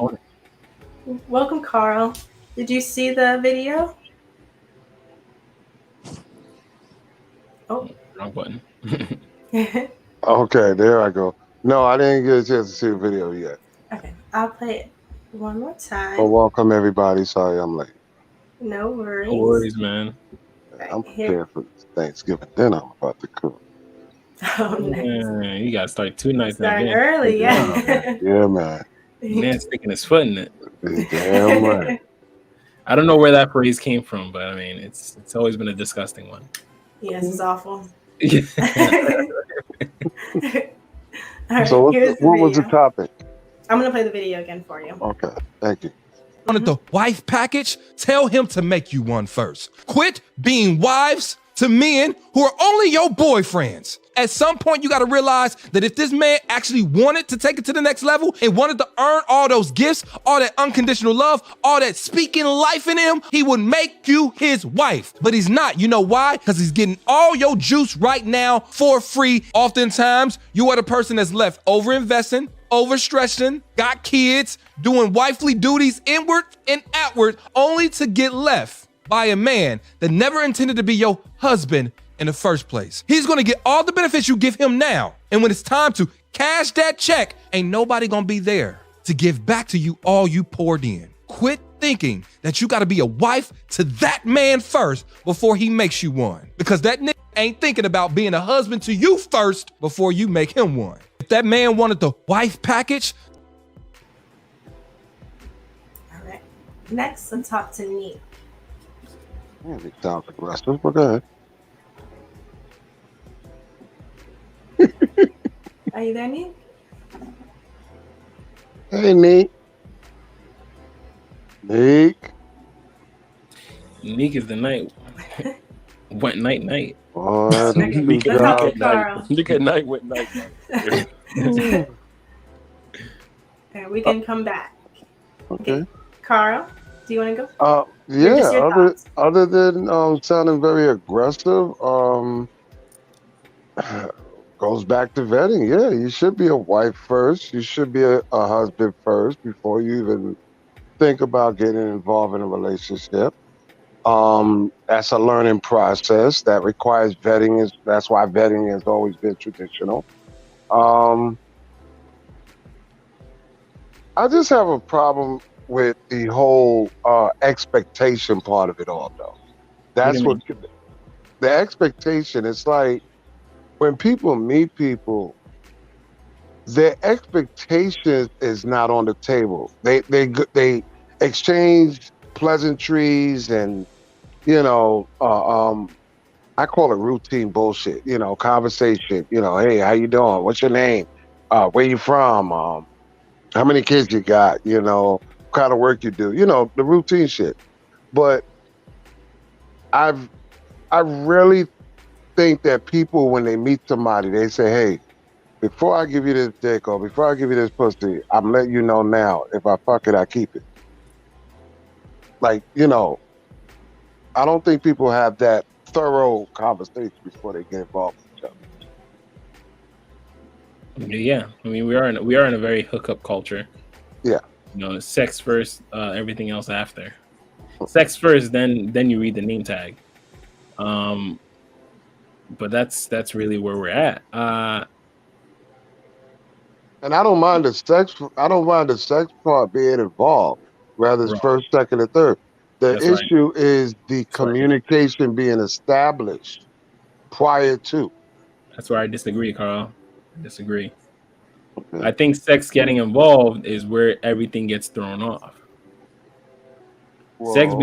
Sex being involved is where you will see a lot more men willing to lie to sleep with a woman. Is where you'll see a woman staying with a guy that can do nothing for her, but he hit it just right, so she's gonna stick around.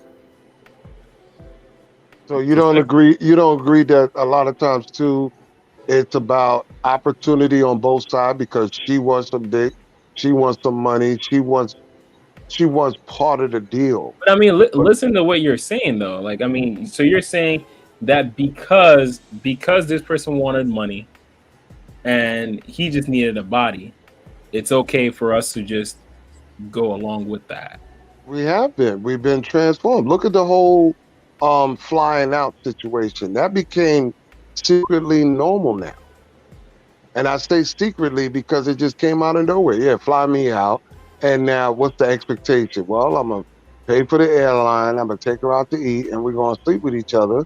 And she's my woman for that weekend, or that's my man for the weekend. And then next thing you know, they go about their business. That became normal. Yeah, and I think that's what the problem is. Because it's more like normal.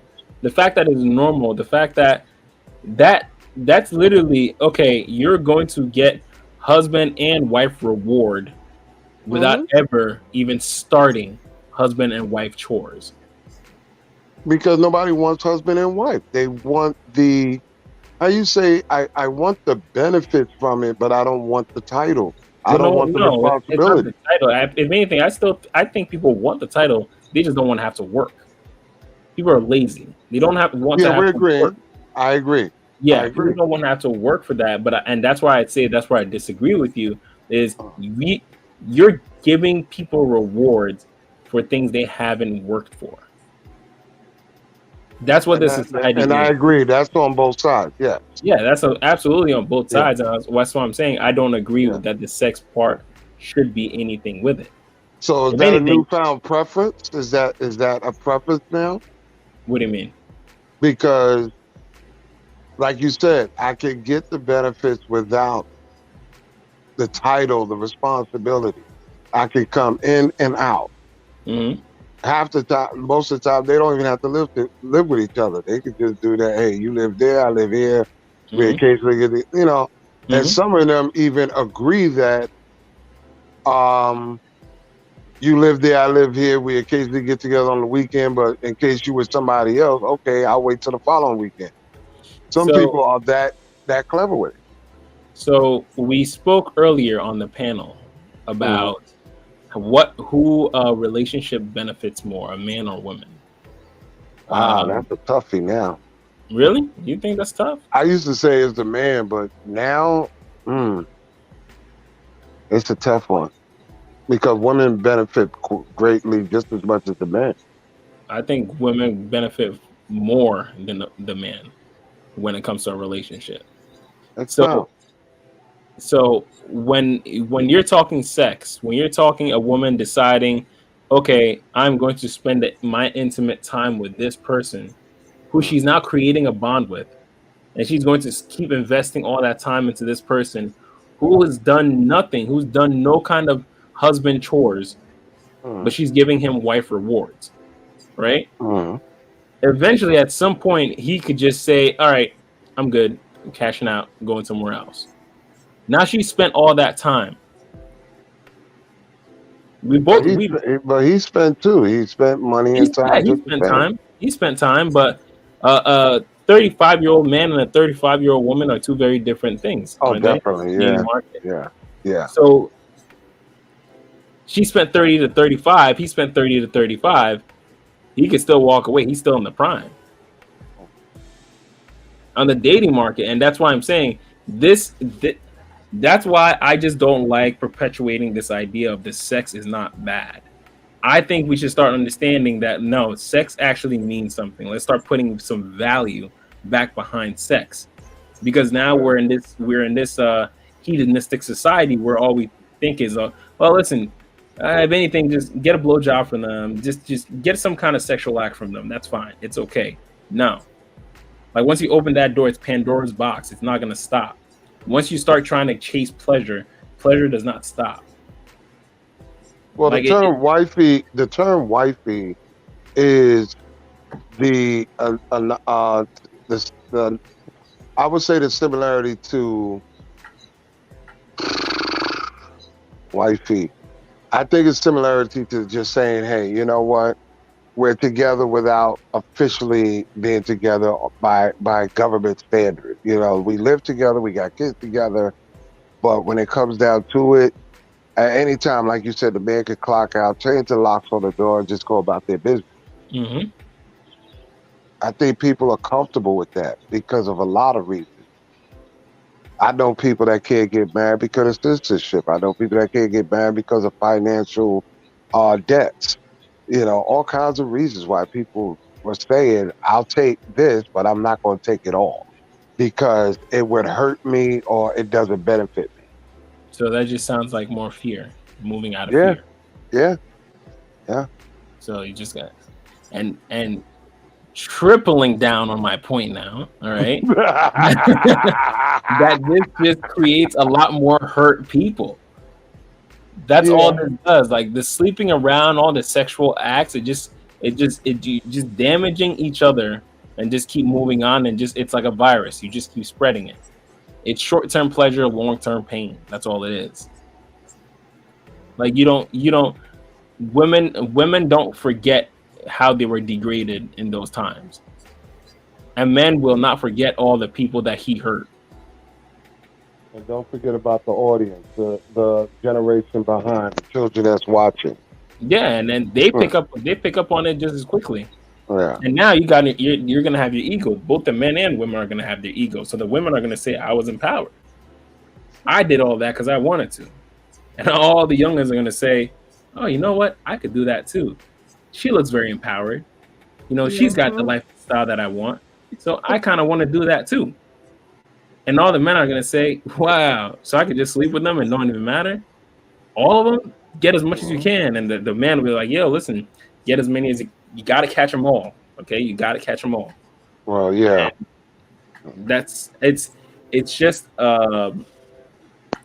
it's bad. It's No, I see it. I see it constantly. I talk about it, but I'm just saying about that too. I'm just flustered at how like I said, of what became normal. And I'm more flustered as to not just the disrespect, but the disregard to what happened beforehand. Like people don't want to. We're so selfish that we don't want to we don't want to honor or respect tradition. We don't want to pass no torches. I mean, really. I remember women used to pass recipes amongst each other. They don't give a fuck about that no more either.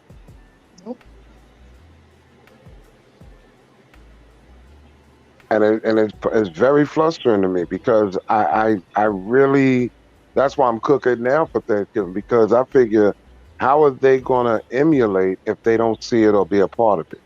Every year, no matter what I'm doing and how busy, I make sure this is done. We play Monopoly every year. We sit at the table. I have to carry that torch because that's where I came from. And I think with relationships is the same thing, but I think more people are stubborn and more hard-headed, more selfish because they like, I don't want to be married 20, 30, 40 years like some old people.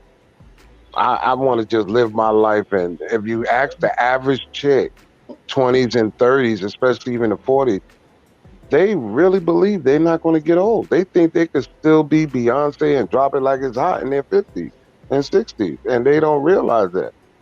That's I why I think know the they trigger word.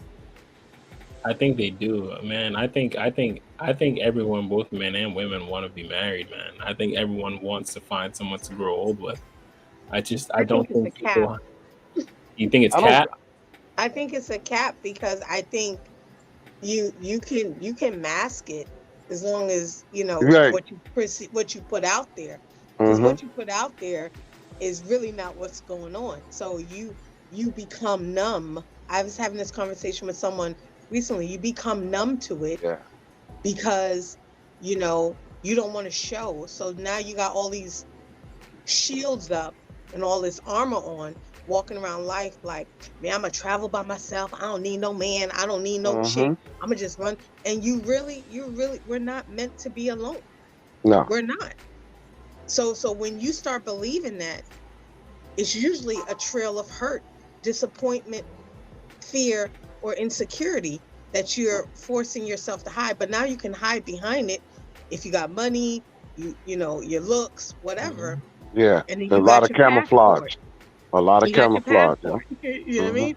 You can run through Passport. anything. I mean, I'm just saying, like, people don't realize that, you know, there's only but so much you can hide. Like when you look at, I always say money doesn't, and tangible things don't equate happiness. It equates a comfortable lifestyle, but it doesn't equate happiness. Then you wouldn't see so many people with money deleting themselves or going through what they go through or running, you know what I mean? Like, I mentioned that. I said I've never seen people with money not have liver spots, not have wrinkles, not, it's like you can camouflage, but I don't care still how. come out. It still shows. I mean, no matter what, all the Or you plastic going surgery. come out looking like a wrinkled balloon, something, you know what I mean? Botox can only help you but so much. Because I'm looking at the Elton Johns. I'm looking at, a lot of people that at one time they were Halle Berry. I look at a lot of people, and now that they're past their 50s and 60s and 70s, I'm like, wow, wow. You camouflage as long as you could, and then you just said fuck it. But then you look at someone like Cicely Tyson, who was a beautiful Black woman who, you know, she aged gracefully, and you know, like she probably could have put a lot of these younger girls to shame just with who she was, you know, even in how she looked. She didn't look her age, but she didn't look altered either. I think It's that's all what about you. I think that's what gives the false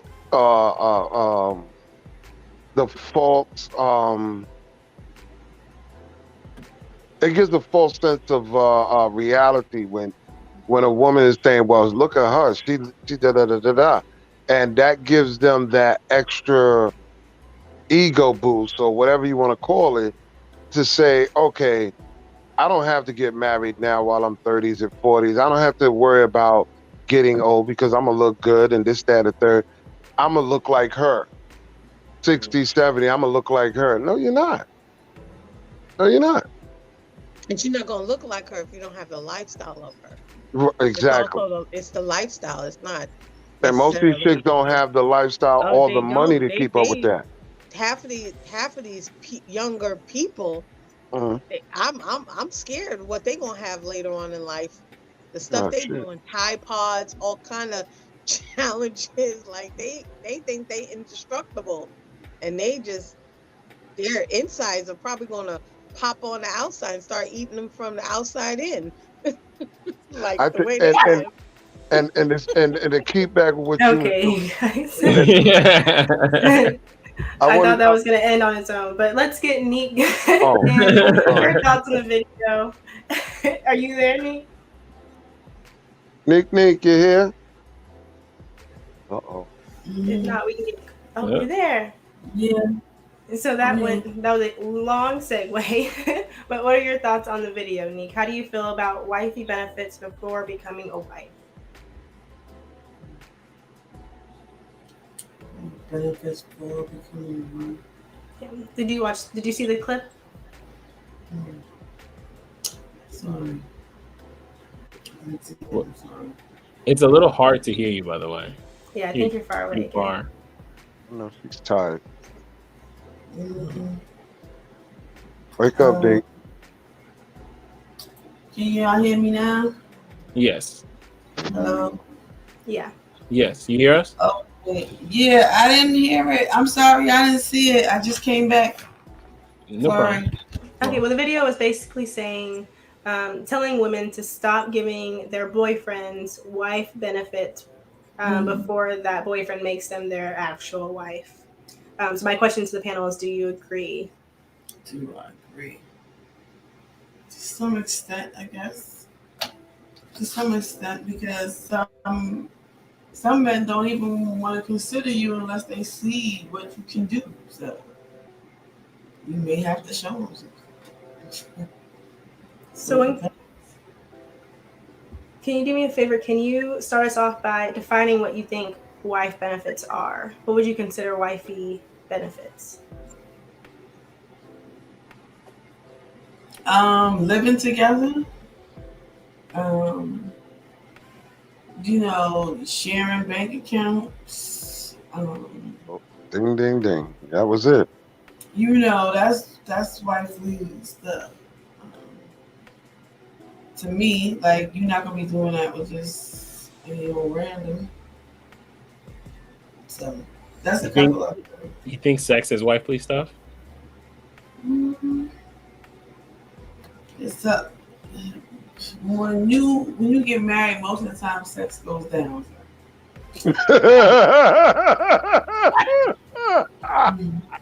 Emotional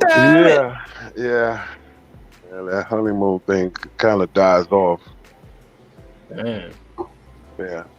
I think And that's coming from guys and women that when you get married, after a while, yeah, that does kind of depreciate after a while. After a while, but I think if the couple didn't have sex before getting married, they would have a healthy sex life, and then after some time goes by, it drops down. I think because people cohabitate, it's a lot of sex in the beginning, and then it starts to die down similarly as it would in marriage. That's normal because it's basically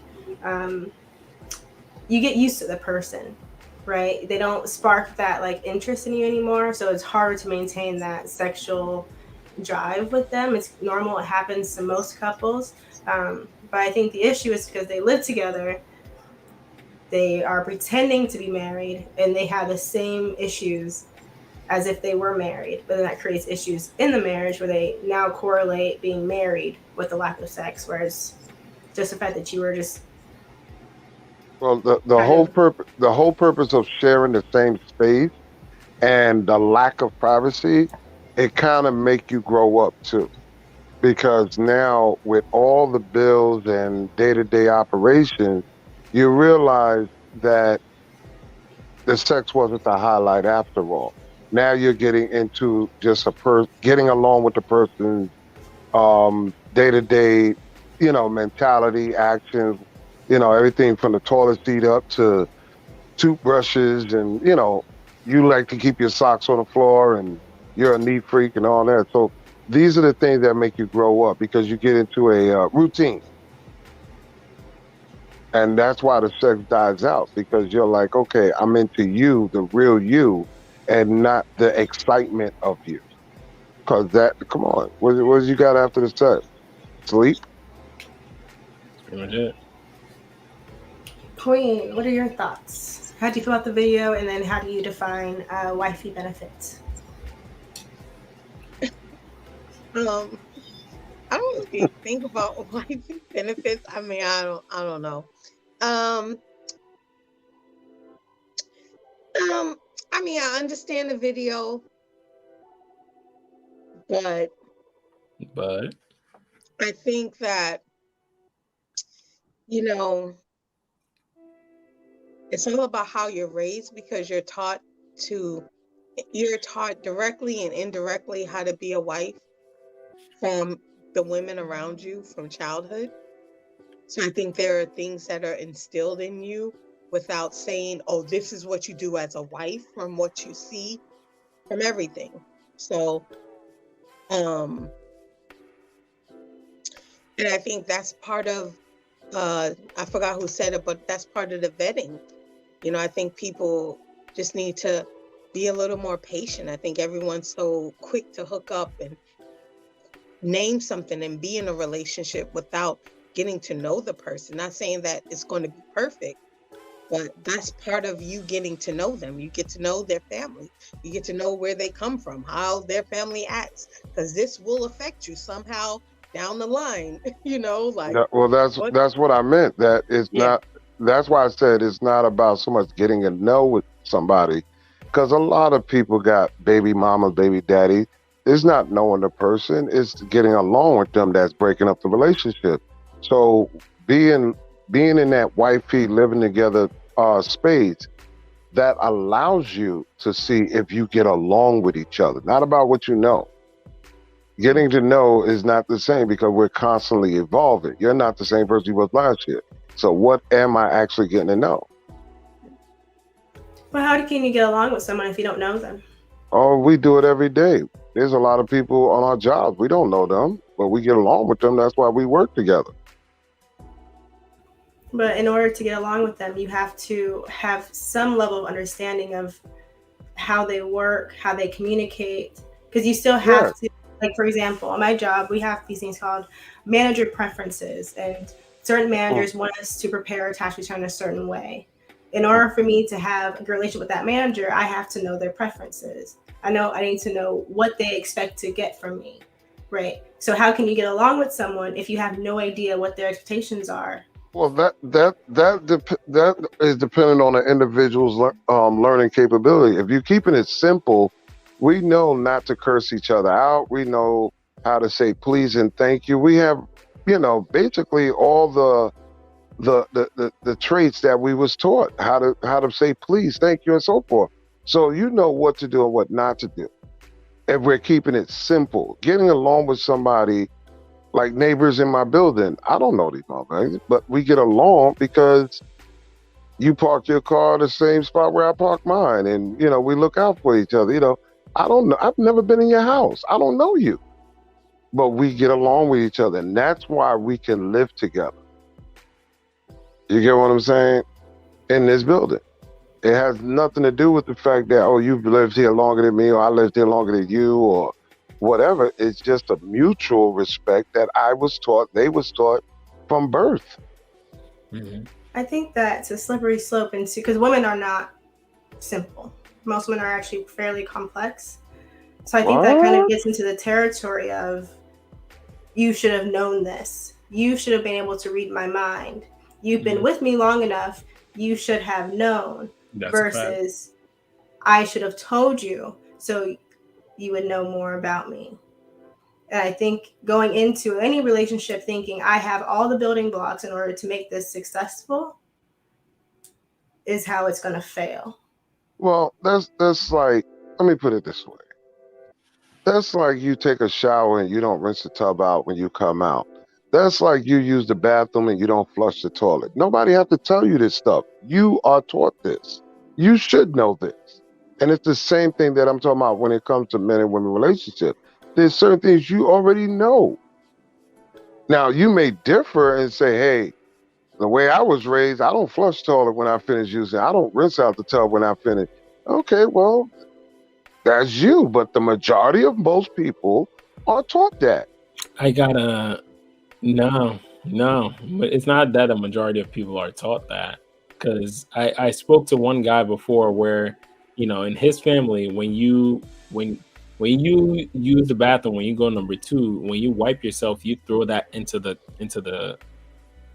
trash. You don't throw it in the toilet. Oh, you throw it in the trash. Oh, wow. Correct. So to me, I was just like, bro, let's just think about it. Let's just put some common sense towards that. Mm-hmm. Whoever else comes after you is going to be smelling all of that.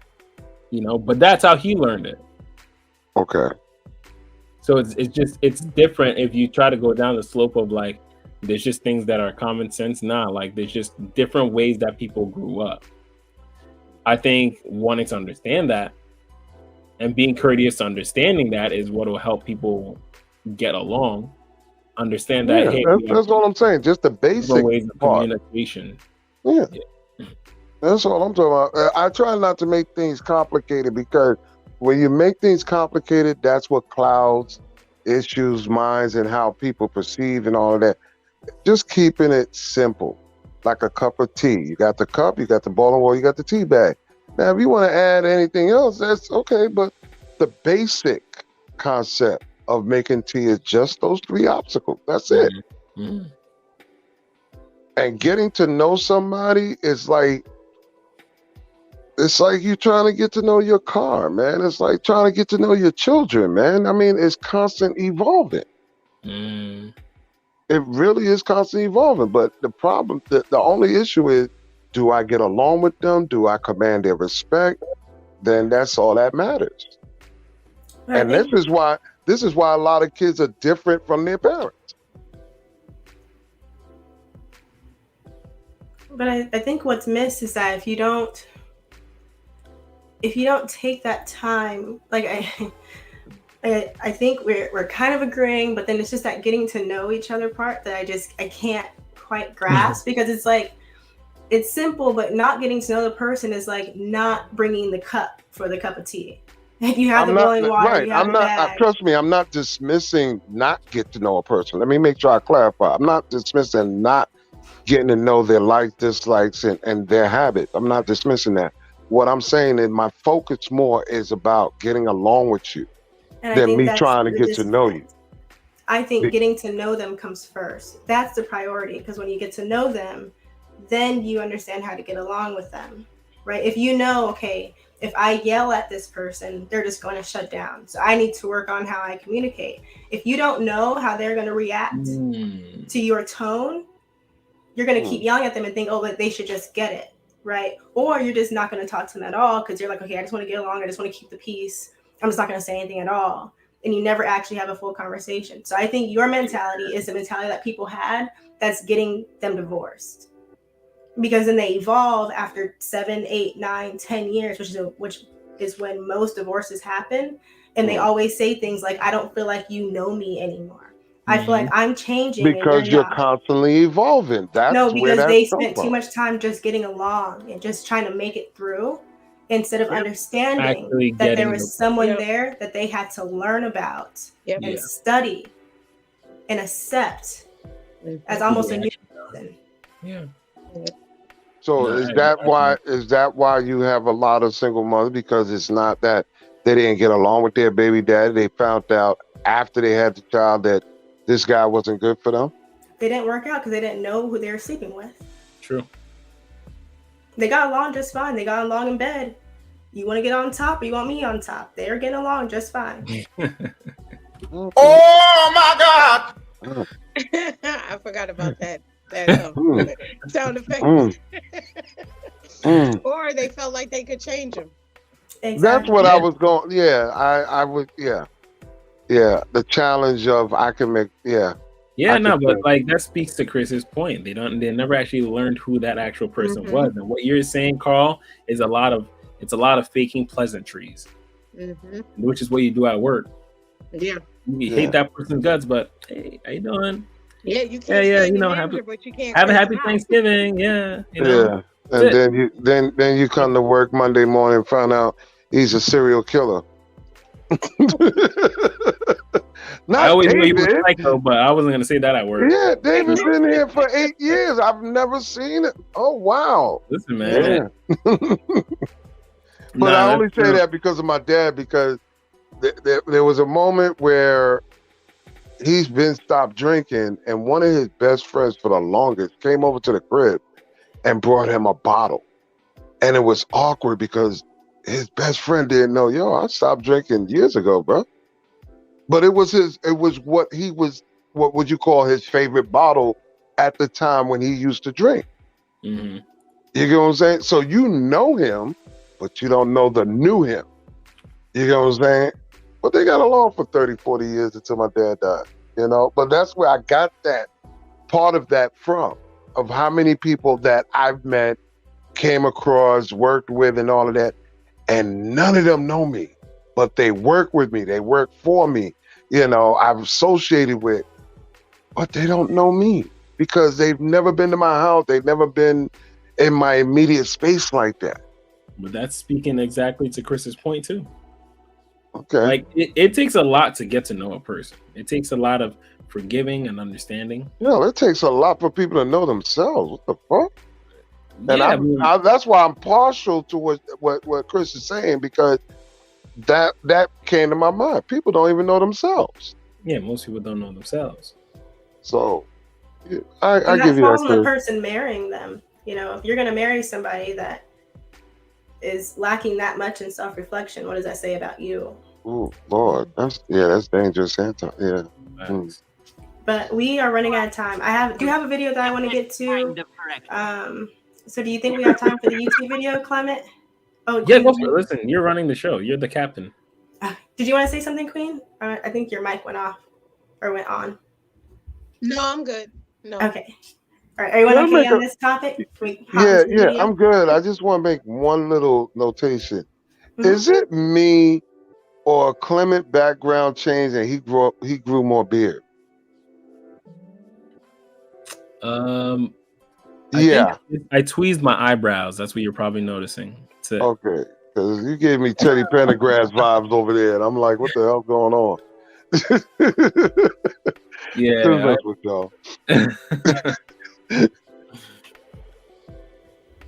Alrighty. What's up next? Clement, do you mind pulling up the video for me? Oh yes. I can do that. Thank you. All right. While he's doing that, any final thoughts on this subject? I'm trying to take on to what you said as far as learning about the getting to know versus getting along. So that I'm learning. We're gonna play from the beginning, I'm assuming? Yes. Okay.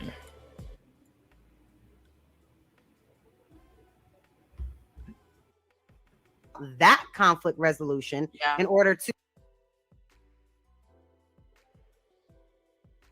household. You know, I think if a man is in his traditional role, like they mostly want to be, if he's doing everything he's supposed to do in that role, a woman is not a wife, is not going to mind cooking and cleaning because that's her particular, role in that marriage. She's not going to mind it. It's not saying that he won't come in and help, but she wouldn't mind that at all because he's totally taking care of everything that he's supposed to do. And she's not going to look for him to come and help with the things that she's supposed to do. Traditionally isn't what I'm talking about. She's not going to look for it. It's going to be like, understood. Okay, I got the nurturing, I got the cooking, I got the cleaning. But guess what? He's doing the heavy lifting. He's doing all the heavy lifting. So it's just going to be understood. I'm not going to ask him to come in here and sweep the floor because I cooked. It's not going to be something. Now, if he comes in and just sweep the floor because he feels like it, that's, a plus, which I know good husbands would, but it's not going to be an expectation.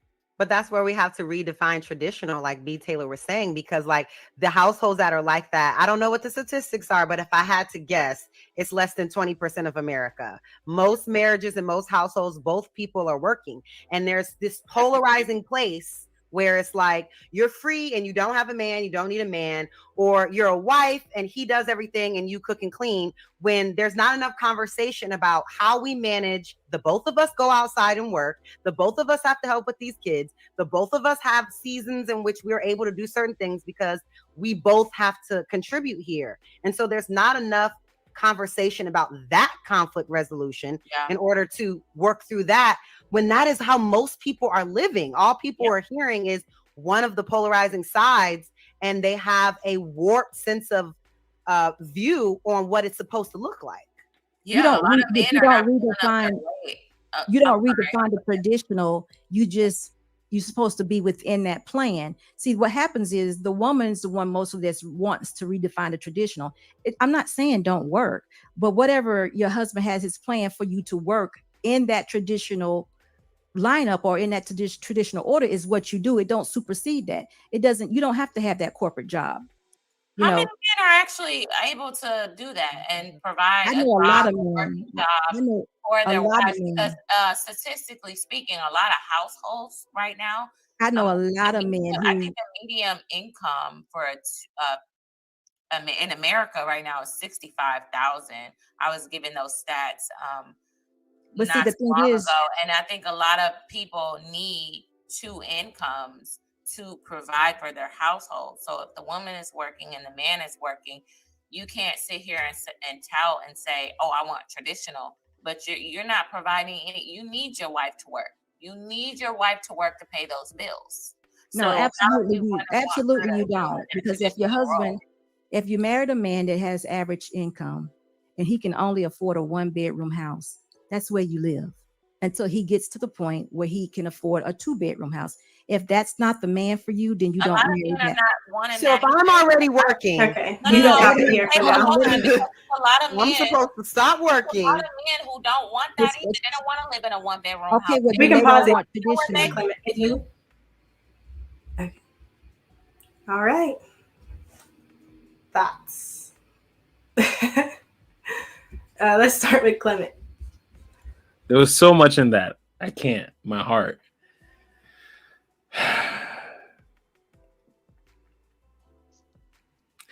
And that's what I mean when I say the women that like like the second you say working with a man, they just say like, oh, career has to be like, I need my career.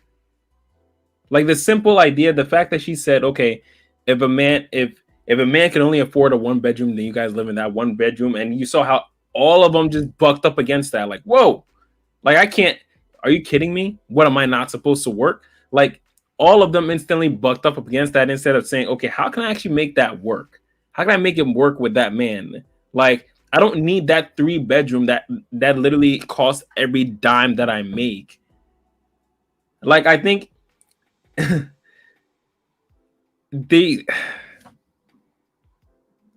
I think we're just so if a man can't provide every single little aspect of your life, then you should just go out there and try to provide it for yourself instead of trying to learn to work and grow with that man.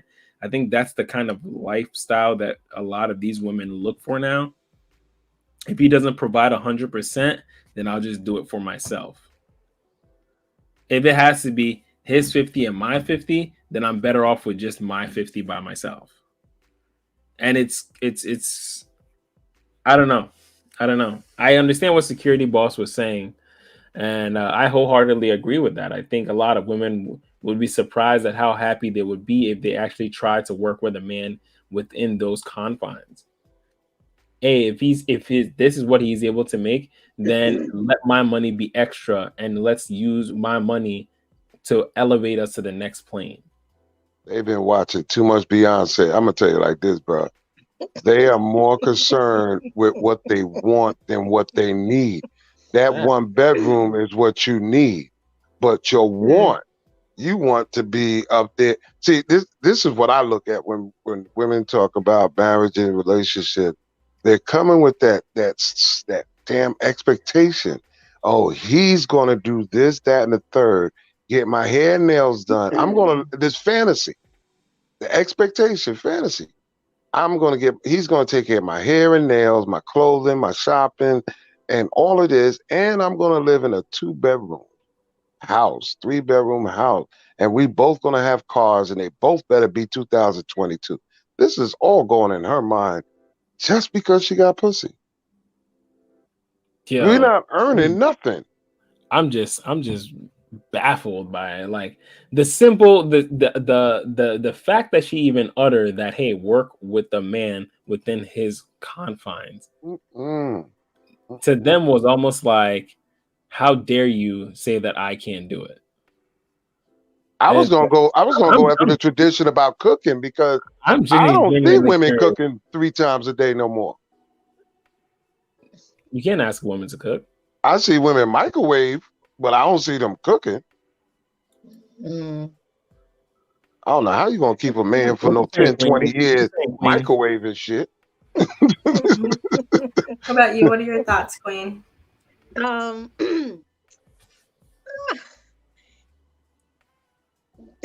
Be honest. That video was crazy. It's I don't know back history, but do you guys know if Security Boss is married? She is. She is married many years. Many years, Okay. yeah. So this is my problem. I'm not gonna say that. I was gonna say, is that by default or intention? We look at people who are doing it, and there's the arrogance. Well, I ain't gotta do it like that. I ain't gotta be like that. I ain't gotta blah blah blah blah blah. So I watched my family, my parents, 6 kids, almost 8. There was 2 miscarriages, 2 dogs, traveling, houses, you know. I watched them work together, right? I watched them compromise. I watched them, hey, father lost his job. He's at home, you know, making sure we good, blah, blah, blah. They both working. Mom worked during the day, dad worked at night. So, you know, when she got home, dinner was already made. He helped us with our homework. And by the time she got home, she maybe read us a bedtime story when we was little, cleaned after dinner, and we went to bed. So I was a nanny, and I watched the family. I watched the compromise. I watched, you know, the couples, the husband and wife go, I don't, you know, hey, how are we going to make this work? Because by the time I get home, I'm tired, blah, blah, blah. So we need to compromise. Okay, you're better at cleaning. Can you handle that? Okay, you're better at cooking. So the roles were not necessarily compromised, but the roles were communicated and established for that relationship. So I think it's funny how a lot of... Is that idealistically or reality? Oh, it's reality. I was a nanny for many years in college. Okay. And Okay. I babysat a lot of kids, and I was very well taken care of because of this. So I think a lot of times modern day women or boss chicks today buck at having the notion of compromising and having a man lead. So whenever that title or that kind of conversation is steered toward that, it's like, what? I got who you? What? What you say to me? It's almost like I'm cursing you. I'm trying to delete your family. You know what I mean? Like, it's a bad word. But they don't look at it. I agree. They don't look at it as you want a man, but then you don't want a man. You want a man. Kayla's face says it all. Kayla's face. Yeah. That face right there. I'm actually glad you pulled that up, Clement. Are you guys ready to go ahead and finish the video? I know Nick, you're not feeling super well, so if you want to comment, you can go ahead now, but it's totally fine if you just want to listen in. Give her... No, ready? Okay, yeah, we can start. Bring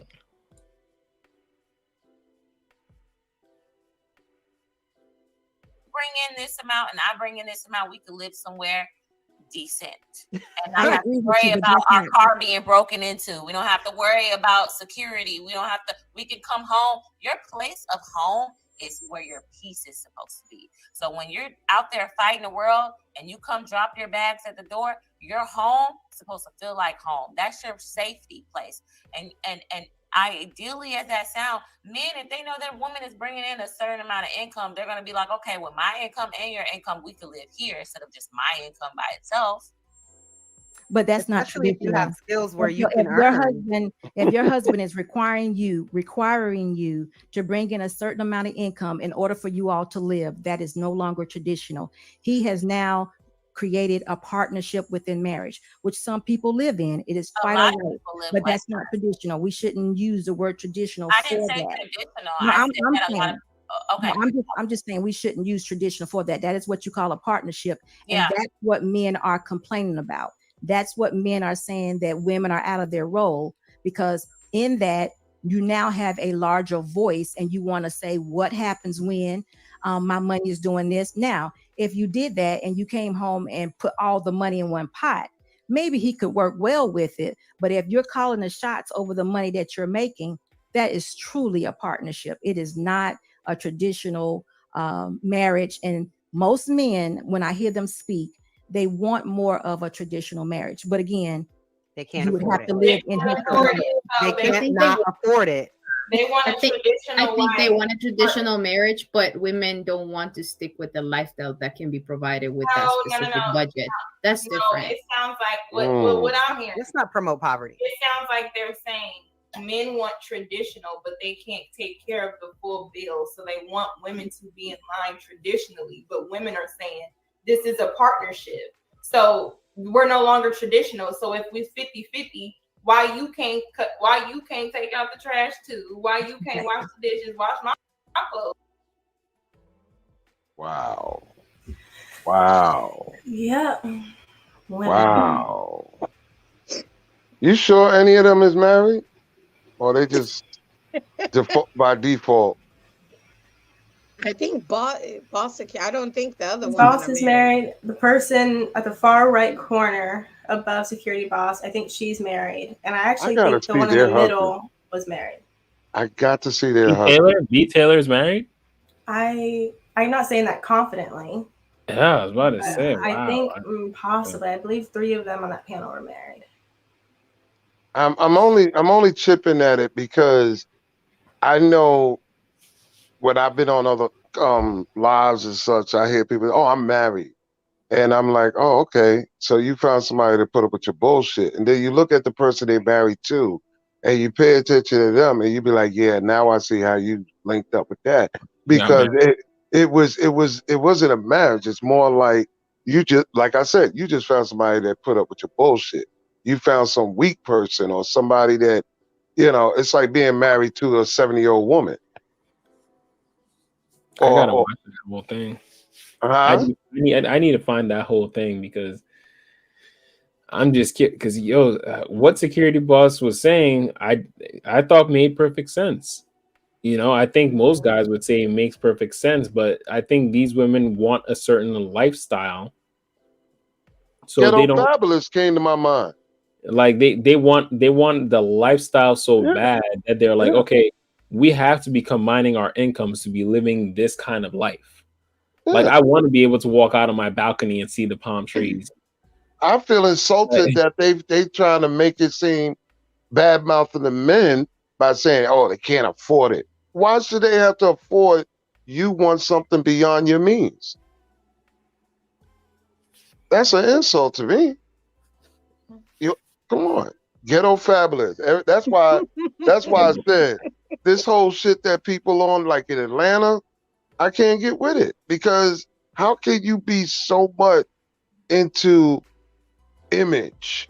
It's like watching too much Dynasty or some shit. Come on, man, knock it off. I don't like that, man, because I go in too hard on that, People should pay attention to just having that 1-bedroom, washing their ass every day, and like I said, didn't she say safety and peace? That's what I'm hopping on in my head. Like you want to. She made it sound like she never lived in a hood in her life. But I understand you ain't never. What the fuck? It's not like you ain't never lived in the hood. But why would you want your children to be raised in that type of environment if you know that type of environment? Listen, any person's the average person's salary can afford 1 bedroom in a decent area. No, not and that's subjective. It's not just your salary; it's your credit too. It's a lot of things because you can have the best credit and all the money in the world. Show me a place that don't have drugs. Show me a place where they don't have a shooting. Come on now. You think them listen, those junior high schools that had mass shootings and all that, do you think those were nice areas? Yes, they were. It wasn't New York or Chicago. I think I think the idea is that you both have to learn to work with each other. If you're talking traditionally, the man has to lead. So you're going to have to. A traditional man is not going to is always going to aim for, well, any man in general is always going to aim to put his woman in the best possible position, in the safest possible position, especially a traditional man. And now if you talk about a 50-50, if you talk about a 50-50 partner, man, now you're also talking about he's also thinking his level of protectiveness is also 50-50. She's strong and empowered. She could probably take care of herself in this scenario too. Well, what the hell was y'all doing before y'all got with each other? Well, that's what that's what I want to say. Like, people don't realize, like, the 50-50 is not just in the checkbooks. It's also in the mindset and how this person is going to move towards you. And when it comes to protecting you, when it comes to moving around you as a man and a woman dynamic. So that's just a roommate with benefits then, goddammit. Because I just don't see 50-50, because the only, like, okay, me personally, a woman money doesn't matter, but it can help out when things is getting rough, tight, whatever the case may be. But it's not a dependent factor. Let me put it that way. Like, the rent ain't paid if she don't make no money. That's bullshit. The man is provide and protect. Her money is just a plan B, if anything. But it's not the sole resource. I mean, you know, and her pads, her weaves, her hair and nails getting done and all that, that's on her expense. That ain't on me. I'm trying to make sure we got what we need. You could get what you want with your money. But all I know is if we come into a clutch, your ass better not be sitting there talking about, I don't know. Yeah, facts. And I think that's what she meant to say, but didn't word it right. Men ain't looking for no woman 50-50. They're looking at, you want to be the man, or you want to be micromanagement or whatever, well, then I need your portion in. But you got to be careful, because like I said, who wants to grow old with a fucking live-in roommate with benefits? What confuses me, though, and I don't know if this makes any sense, so I'm going to throw it out there, guys. Let me know if it's a dumb idea. But I think most women, and I think they're all, like the women that were upset, I think they're all like over 30. So I would assume that they all live alone with whatever income that they have right now.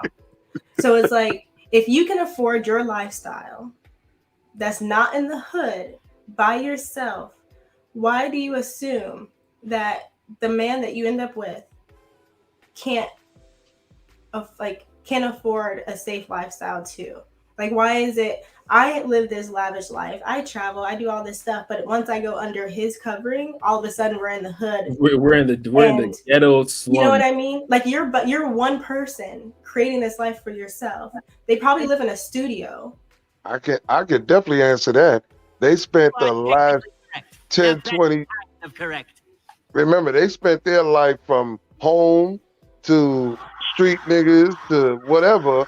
The idea that they're trying to push now, they've been trying to push before. And it worked for them, because the guys that they was fucking with in their younger days took them to Red Lobster and all. So they thought they was big shit. Now they're in their 40s and realize they don't got nothing to show for all that bullshit they was selling. Now you're in your 40s looking for somebody to pay your way because your daddy did, or because them little simps that you caught when you was younger did. Come on now. The older dude, the older guy that you was fucking with when you was in your 20s, he bathed you with money, right? You got your hair and nails done. You was able to walk around and shred like a peacock. But now your ass is 45 and he's gone. Now what you doing? I think 50-50 for these for a lot of these women means you cover the rent and the bills, and I get to cover my purses and my clothes. Yeah, they broke shit. It's kind of fair, because if you had to afford that stuff, you couldn't. They so broke I'll shit. take it off your hands and I'll just buy myself that stuff. That's what it is. And you just make sure you cover the rent, the lights, the bill, the food bill, all the things they couldn't afford, and the dates. And I'm not paying for the dates of myself. course. Yeah, I mean, it'll be 50-50 though, so I'll put in the tip. So and then, wait a minute, this is the same chick that microwave 3 times a day, right? 7 days a week. Ain't cooking shit. Facts. Come on, man. That goes back to what you said in the segment before about you're not prepared to be a wife. You're not qualified to be a wife, but you want husband benefits, husband material. Come on, man. So what you're saying, what you guys are saying is that doing 50-50 is a bad thing? It's definitely a bad thing because it's not traditional, number one. We didn't come from that. And number two, 50-50 is more like your way of saying that you want a living roommate with benefit. It has no promise of what a relationship or marriage is supposed to be from where we come from. What if you met the person that you're with, or before two people got together, the woman already had, let's just say, a master's or a PhD, and you have a bachelor's, or you're in school, or you went to school late, you're in some trade school, and you guys get together, the earning curve is going to be different.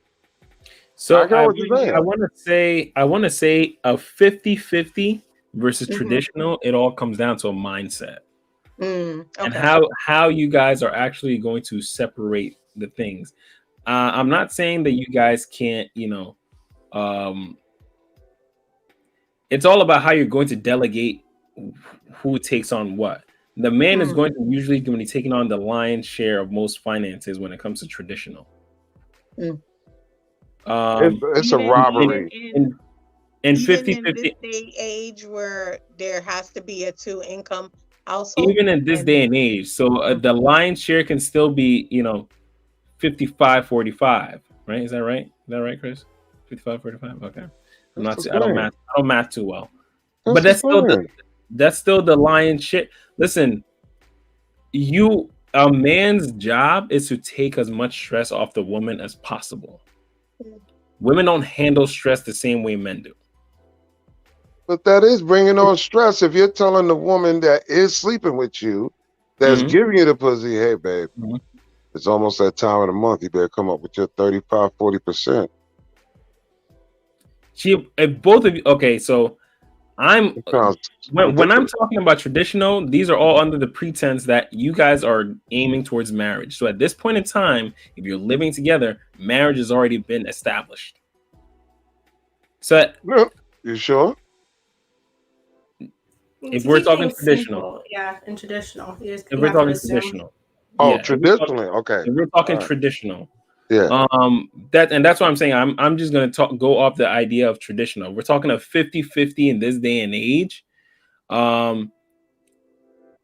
It's hard. It's hard because I don't think 50-50. I truly don't. Yeah, 50-50 is not nowhere near traditional. Never was. And so it's hard to because I'm just going to assume a 50-50 kind of guy is always going to be looking at you for answers as the woman. And I would say most women don't want the man looking at her every 2 seconds for answers. She wants him to be a man and have the answers. I see it as micromanagement. I see it as fear of trusting a person. I feel that a person don't trust a person.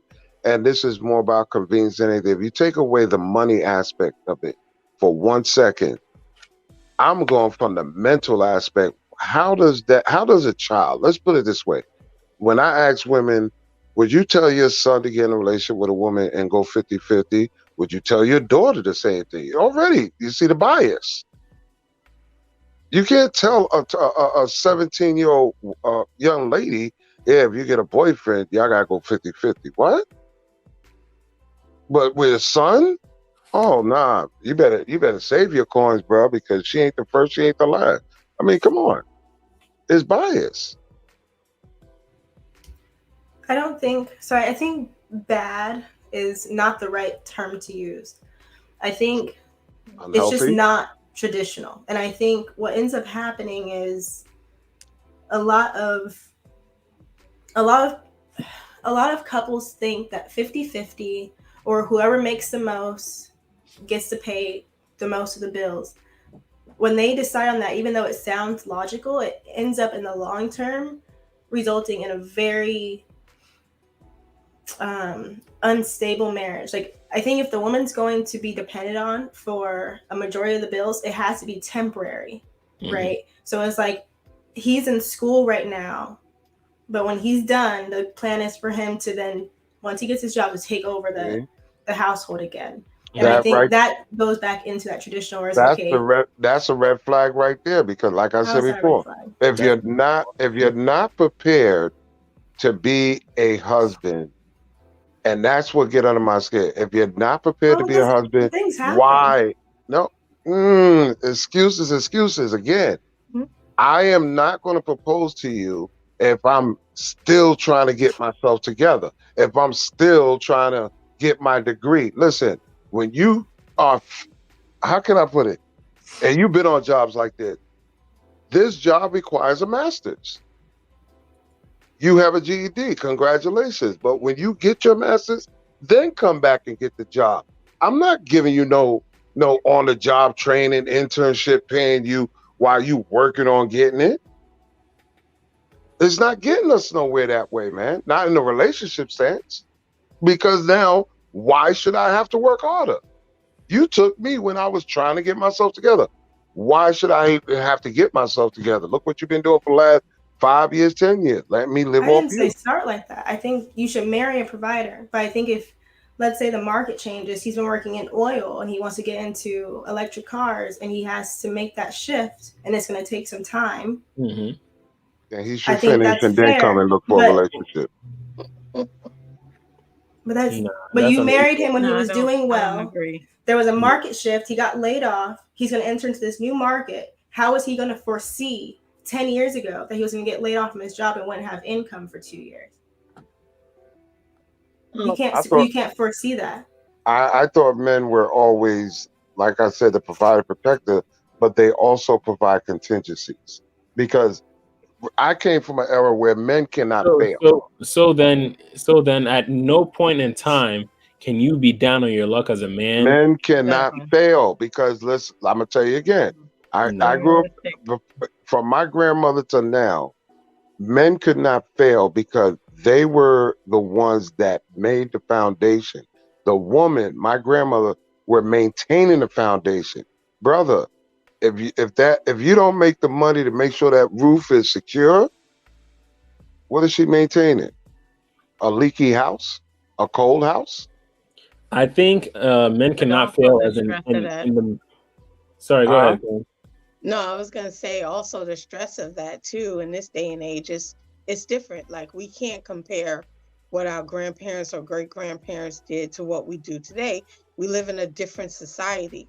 Now, I understand what you're saying, provide or whatever else, but like Bloom and Ebony said, stuff happens. So I can't predict what's going to happen, and that's why you have a collaboration, you have a communication, you have, what works well. Like I said before, there were 6 kids in my house and 2 that didn't make it and 2 dogs. And we traveled, we had fun. There was property, and there were times with the industry that my father worked in that, hey, they laid off half the people. And my mom worked in the industry, in the hospital industry. So she was always in high demand. So there were times when she held it down, and I don't believe that it made him less of a man. He was doing other things on the side, but I think traditional it's not the same because of we don't live in the same times. You don't have to live in the same time. Today, we're talking about inflation. We're talking about a mindset. I'm talking about a mindset. It has nothing to do with the time, because at a time where women were having 10, 20 kids and still on poverty level and making it work, and men was getting laid off. What you're saying now with technology and everything else that we have now? It's a different era.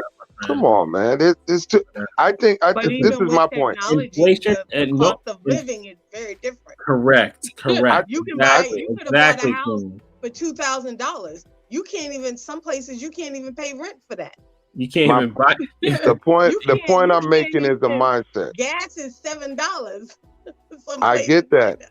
The point that I was making is that men cannot fail. They have to make contingency. That's their job. And I think that's the problem. That's the problem that we put on Black men. Period. That's why that's not pressure. dying of stress and heart attack, because you feel like you can't fail in a they're dying of stress and heart attack because they're not seeing their doctor. In a marriage, we can't fail. It's us. We are becoming one, and that's the problem. It's not about you. It's about us. We hold each other down. You lead, you protect, but I have to be. Just in case Watching you your back. can't walk one day, I gotta have your back. But if you gotta be the helpmate.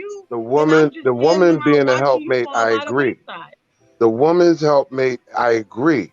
Her job is to not bring no stress, bring peace and cooperation to them from dealing with the crap outside them door. When she comes in, that's why the slippers there and the food and the loving and all of that. She's his peace.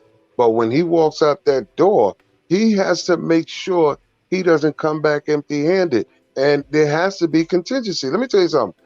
Men didn't have jobs back then. They bartered. Hey, man, I don't have no money, but I know how to do this. I know how to do that. Or I got this. Let's exchange. Come on. I think today, in today's times, over the last 30 years, I just see that we are allowing too many excuses and scapegoats.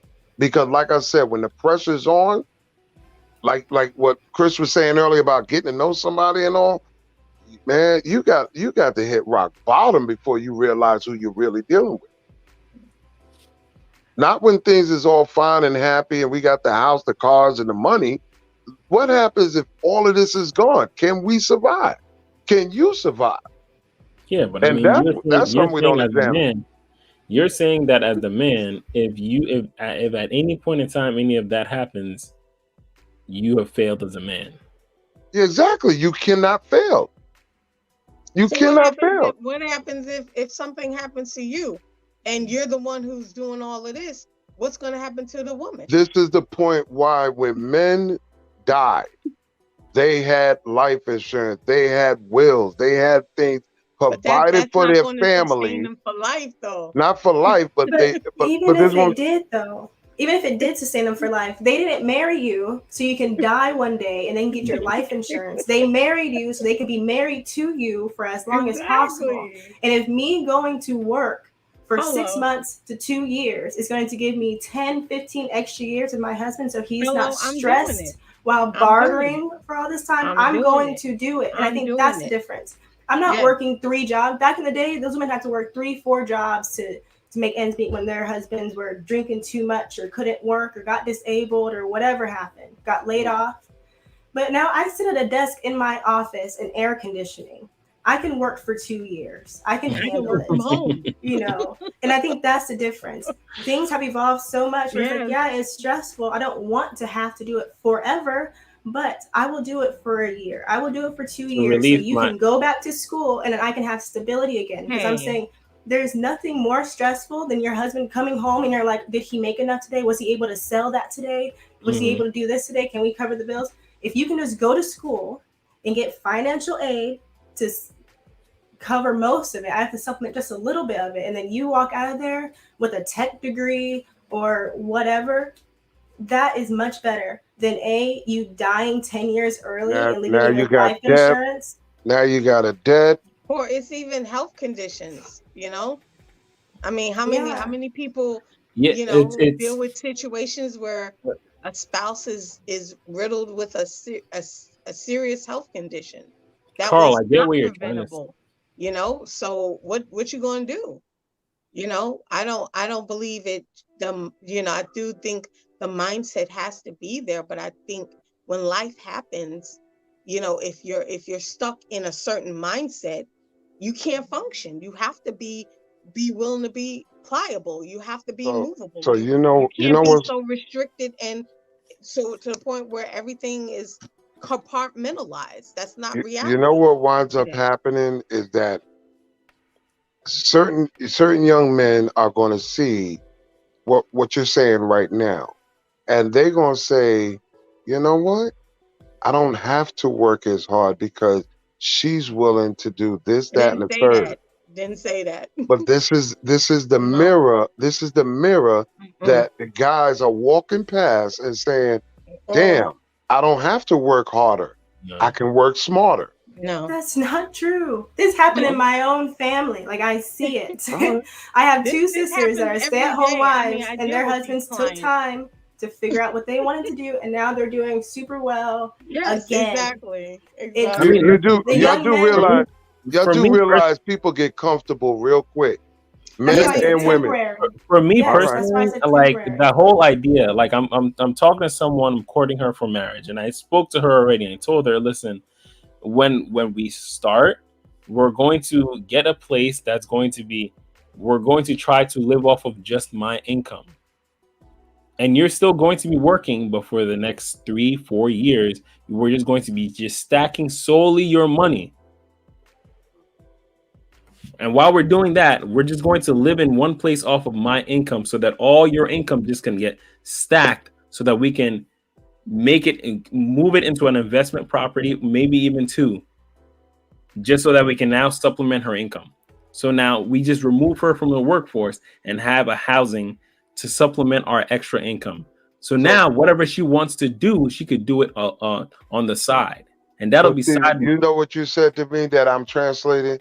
It's like, come into this relationship and we're going to struggle and work our way up to maintain it. Where my point that I was making was, as a man, I have to maintain first. So when you come in this household, everything's taken care of. I mean, really, you don't have to do shit. All you gotta do. Well, all right. No. That's fine. Sit there, look pretty. I get you. That's it. Cool. What's the problem with her? What's the problem with her struggling with you? All I'm saying is you're going to struggle to stack all your money. And then even if she decided to walk away from me, all her money was stacked right there. Hey. She walked away with all her money. Hey, it was I'm saying I'm going to give you this way to get out of the workforce. This is my plan for you. Because this is what women want from a man. His plan, his vision, his goal. This is my goal for us, for our family. Mm-hmm. Do you want to be part of it? Do you not want to be part of it? You're saying you want to have everything fully laid out because you as the man can't fail, which I understand. I get that mentality to a certain extent. You as the man cannot fail. So you got to have everything laid out, pinpoint exactly, so that she just comes in and she just sits right down there. And at any point in time you get bored with her, you can just switch her out, right? No. There's a trade-off here. What value does she have at that point? There's a trade-off here because it's not just sit there. It's not just sit there, fuck me, and look pretty. There is work on her part. But the part that I don't want her to stress about is bills. That's taken care of regardless. Now, so it's taken care of for my part as well. But listen to what I'm saying. Now, your part is to provide the peace and cooperation, the assistance I need. Let me think. Let me plan. Let me make sure everything is stable and consistency. Your job is to help me maintain. I'm already providing the foundation. I just need an assistant to maintain it. Okay. Now, whatever money you make, hey, that's on you. It's yours. I don't need your money in order to pay bills. However, if something comes up where I'm running short, behind, or it's time sensitive, now you can step in and be that helpmate. But Carl, whoa. 50-50 though. Oh, that runs contradictory to what you were saying because no. You can't run short behind. No, and this is what I said. This is what I said. I can't fail. I can't fail. And this is why I said to a lot of people I've had conversations with, the most money I've ever gotten or accepted or required from a woman, like, yo, baby, let me get $20 real quick. Let me get, we're talking about gas money type shit. I don't go to a woman and say, yo, I need $300. I need $500. I need $1,000. I car and shit. I don't do that because as a man, I cannot fail. I think a woman, you need to carve out space in your life for a woman. And that space cannot just be, you can do whatever you want until I guess if I need you, then I'll call on you. No, she needs to have a job in your life as well. Yeah. And that If she does, that's what I said. If she does, cool. If In this day and age, she's already going to be working, right? Now I'm saying you can come into my life and you can still keep working, but we're going to have a purpose to what you're working towards. You could be working towards, filling your 401k and all that stuff. Cool. But I'm going to have that for both of us. Here's what you're going to do with your money now in our life together. You're still going to keep working, but all this is going to be saved for this. And then we could stack it here. We can now remove you or work for another year, stack all of it, and then we purchase 2 more multi-properties. Okay, we're good. Your lifestyle is now taken care of. All that money that you're making in the workforce, it's now being made in the properties. Now you could take a step back. We can now start a family. Our kids can now take over that. You don't have to work anymore. You can now stay home with the kids. You can now start a side business. You can now do whatever you want to do. I've guaranteed you that lifestyle, and I've even taught you how to do that. I helped her build financial freedom, and I taught her about what she can now do with her money. And I didn't. It wasn't me giving her fish. I taught her how to fish. Exactly. Got husband and Dave Ramsey in one package. But that's the whole idea. Like she needs a purpose in your life. And if you just bring her in when you've already hit the finish line, she's going to feel like she has no reason for being there. Yeah. A woman doesn't want to feel useless in your life. Women want to feel like this person needs me. Men want to feel needed. Women want to feel needed. Both people need a purpose. Yeah. And that's all I'm saying. Like go ahead, Chris.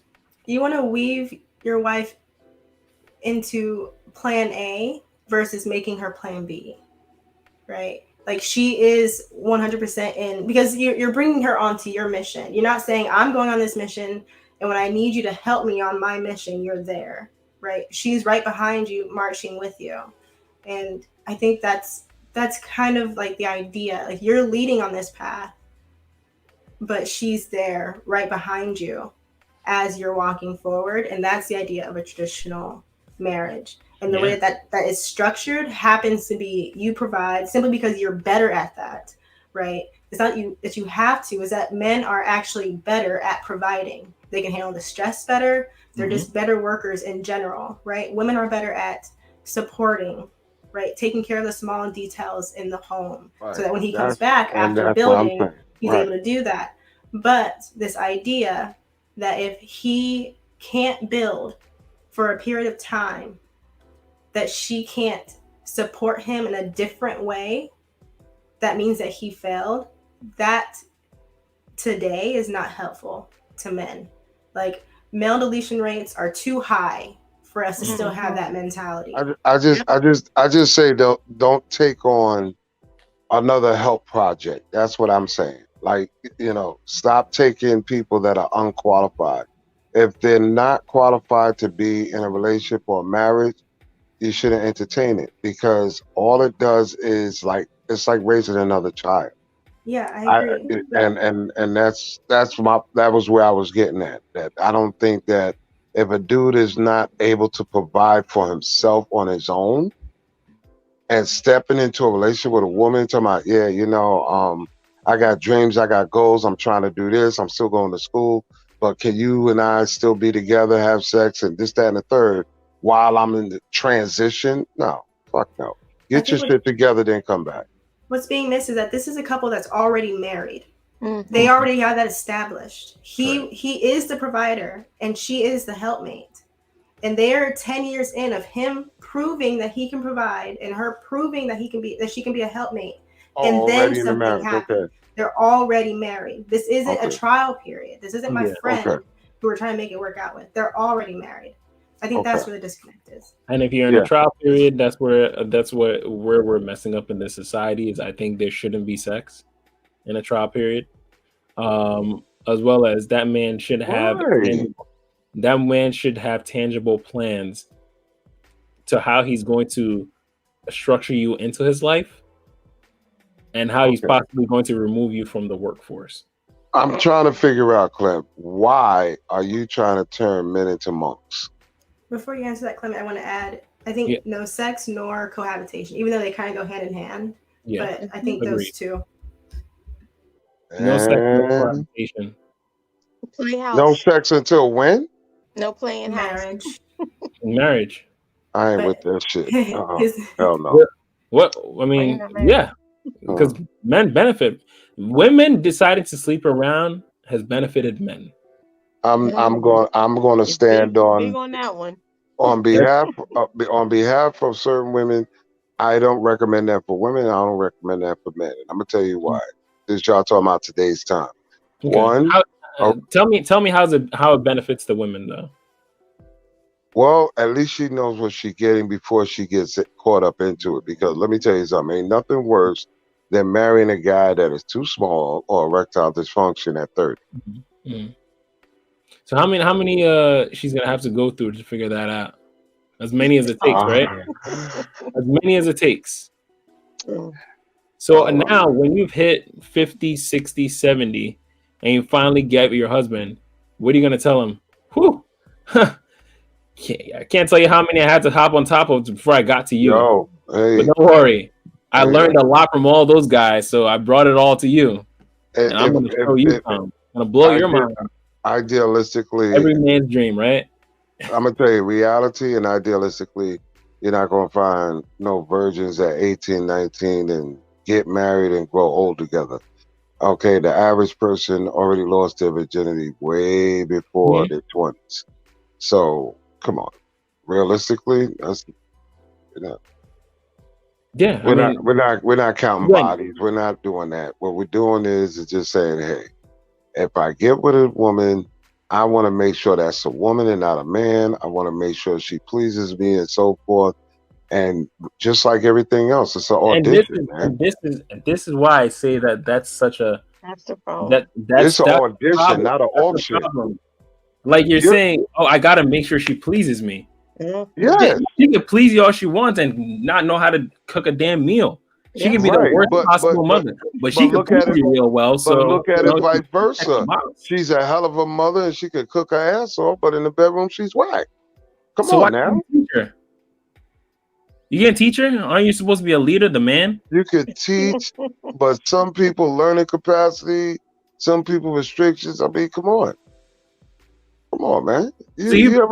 You prefer her to learn everything else from some other guy. Listen, bring it all to you. I'm gonna tell you like this: ain't nothing harder than a virgin.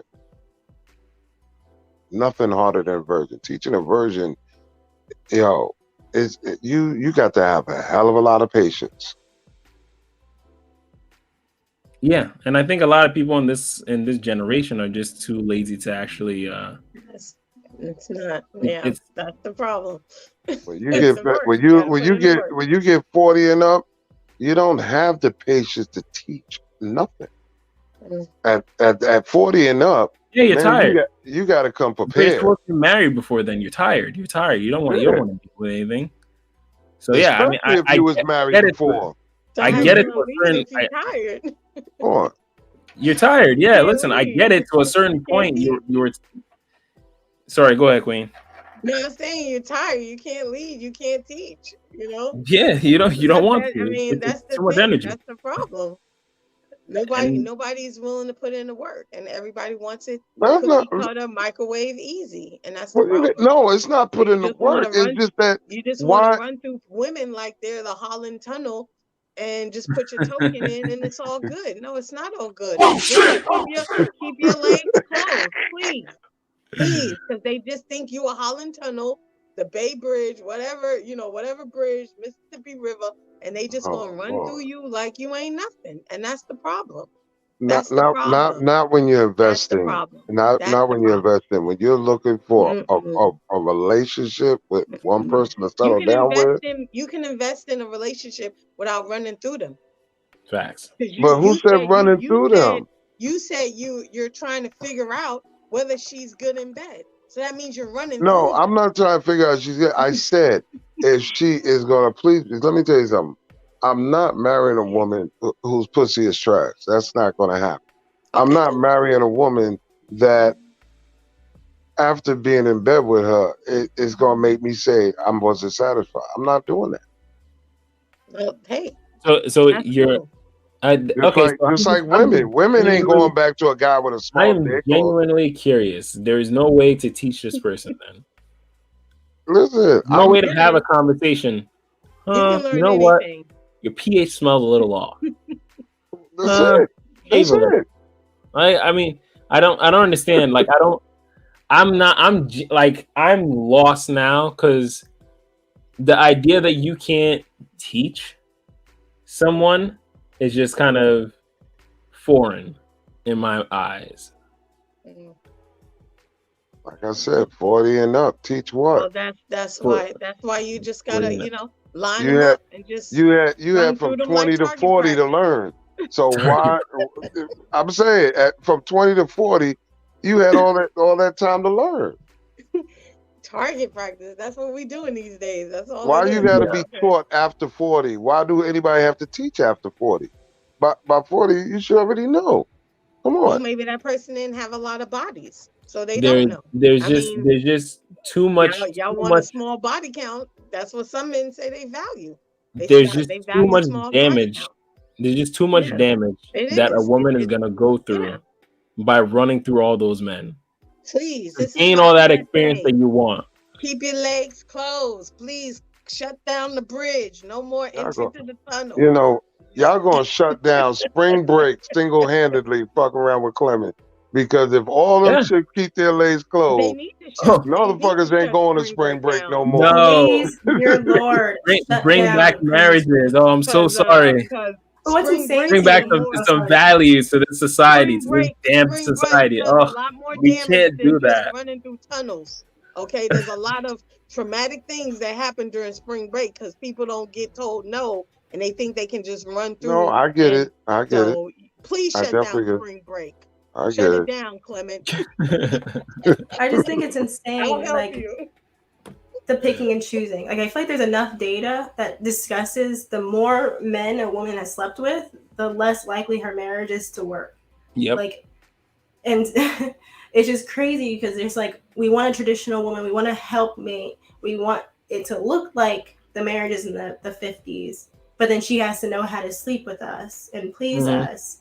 But that wasn't the case back then, right? And it's proven that that's going to give you worse odds today. And it's just so incredibly backwards. And then we wonder why. We wonder why people are unmarried. Why are we even unmarried in our 40s?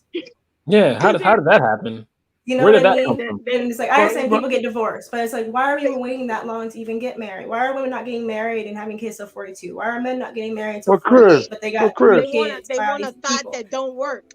But Chris, But it's insane how our priorities are completely switched. You need to be able to please me, yet you're not focusing on the other beautiful qualities that are going to make the marriage work, and then working on the intimacy later. Like they want the intimacy first, and then they want to figure out the rest of it later. Then they wonder why it doesn't work, and they're on relationships 6, 7, and 8, They want to and now compare they're it to 50. their grandparents, and most of their grandparents and great grandparents only had one partner. They 'cause only they had met the each person other. when they were 18. So you can't have it both ways. No, I'm gonna tell you like this.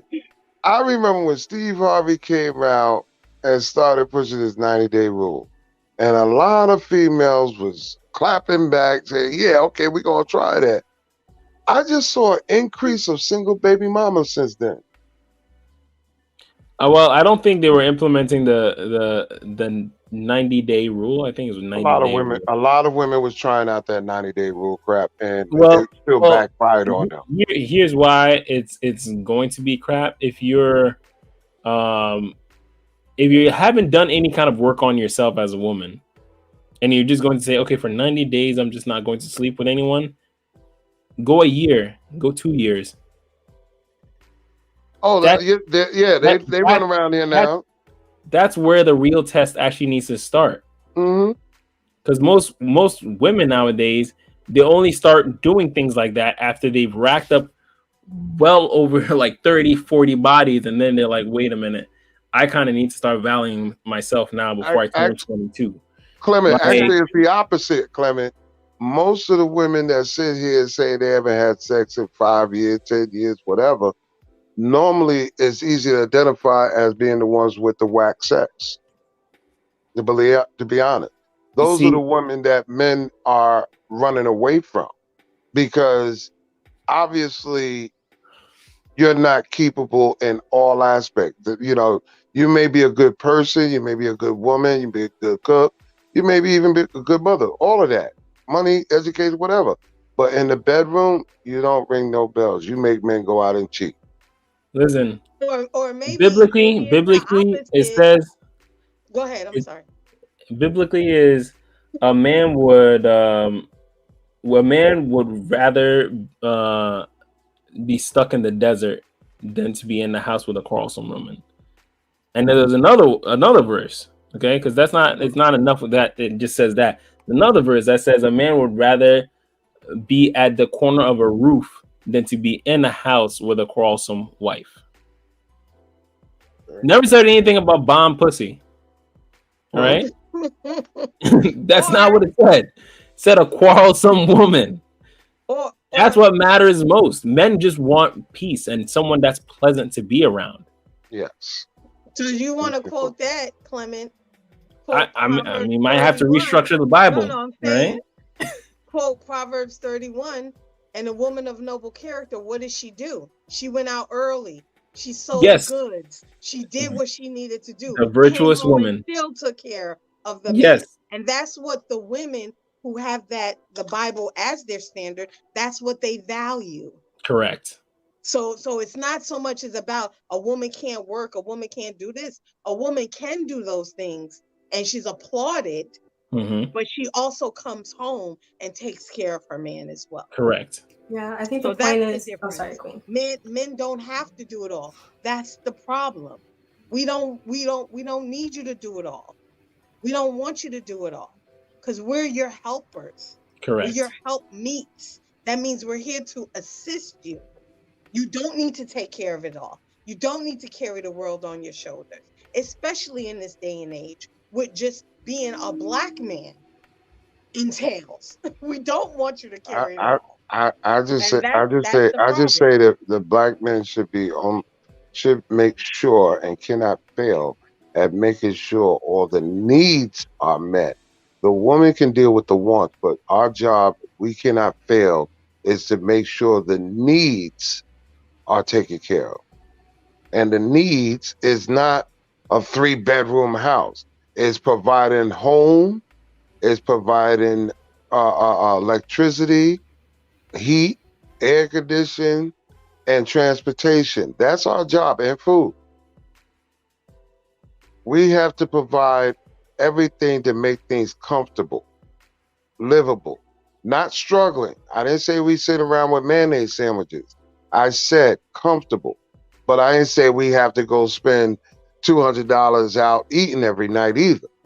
So without being ghetto fabulous, living beyond your means, men's job that they cannot fail is being responsible to handle a relationship or marriage by not failing at being a provider, protector, and making sure the needs are met. Not what she thinks the needs are, the basic needs of living. I think you're just, the idea of failing is just what's I think a bad mental way of my term when I say failing is when you are not taking priorities seriously. When you rather hang out at the club and with your boys and smoke your weed and you're more focused on what you want than what's needed. That's a failure to me, because the priority is to handle responsibility. Like I said before about children, if you have a son or a daughter, your priority is to get up every morning and make sure they wash their hands, brush their teeth, got what they, their clothes on and everything, and get them off to school. You got to do that every day of the school year. It don't matter if you hanged out the night before, got drunk, and hanged out with your girlfriend, got laid or whatever. All that don't matter.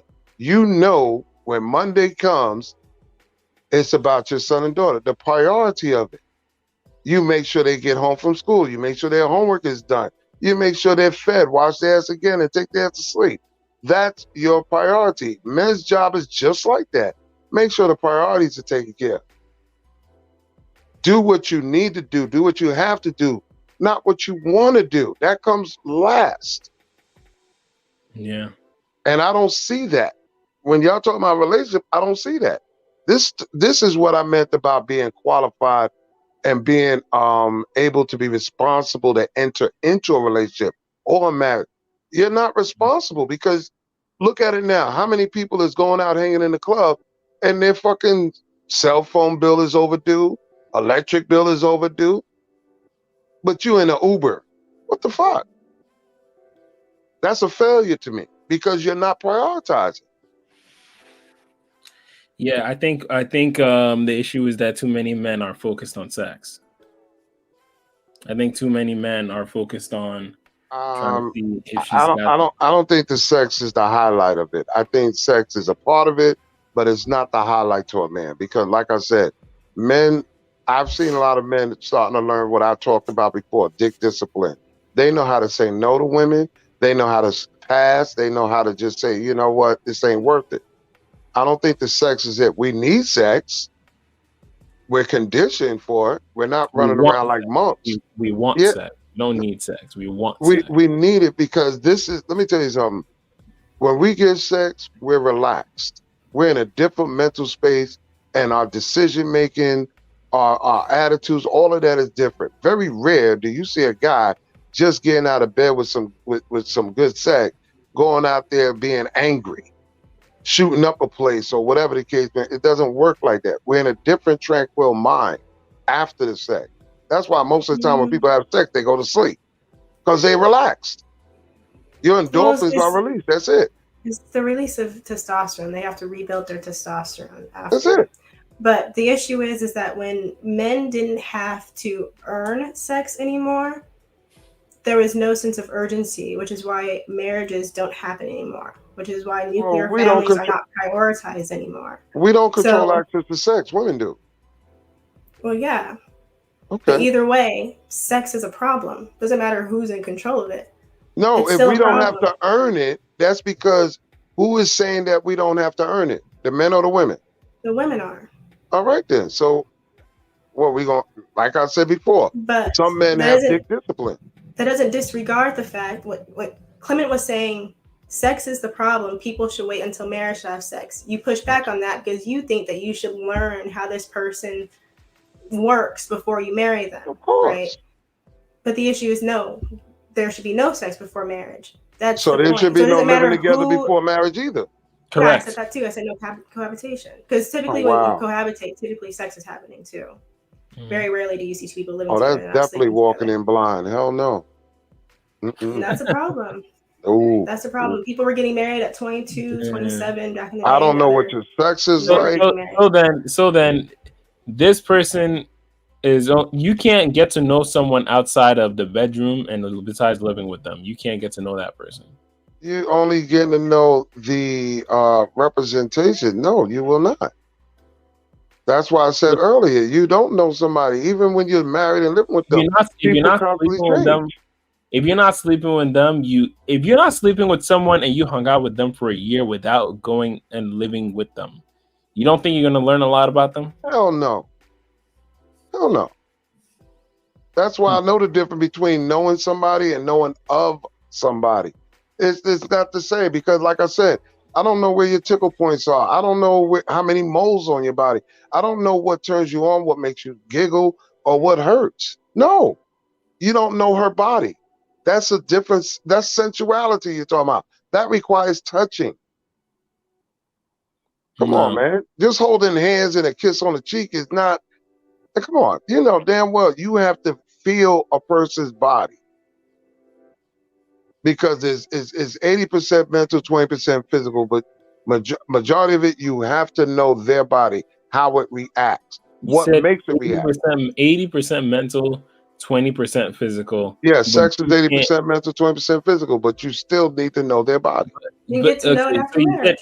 said 80% mental, 20% physical. But yet sex is still this high up on the priority list that you It's not on our priority list. It's included. You cannot marry this person. Hell no. Before knowing how they feel in bed. Listen, if y'all so want to join, 80% of them, hate 20% of them, and say, "Nah, I'm out."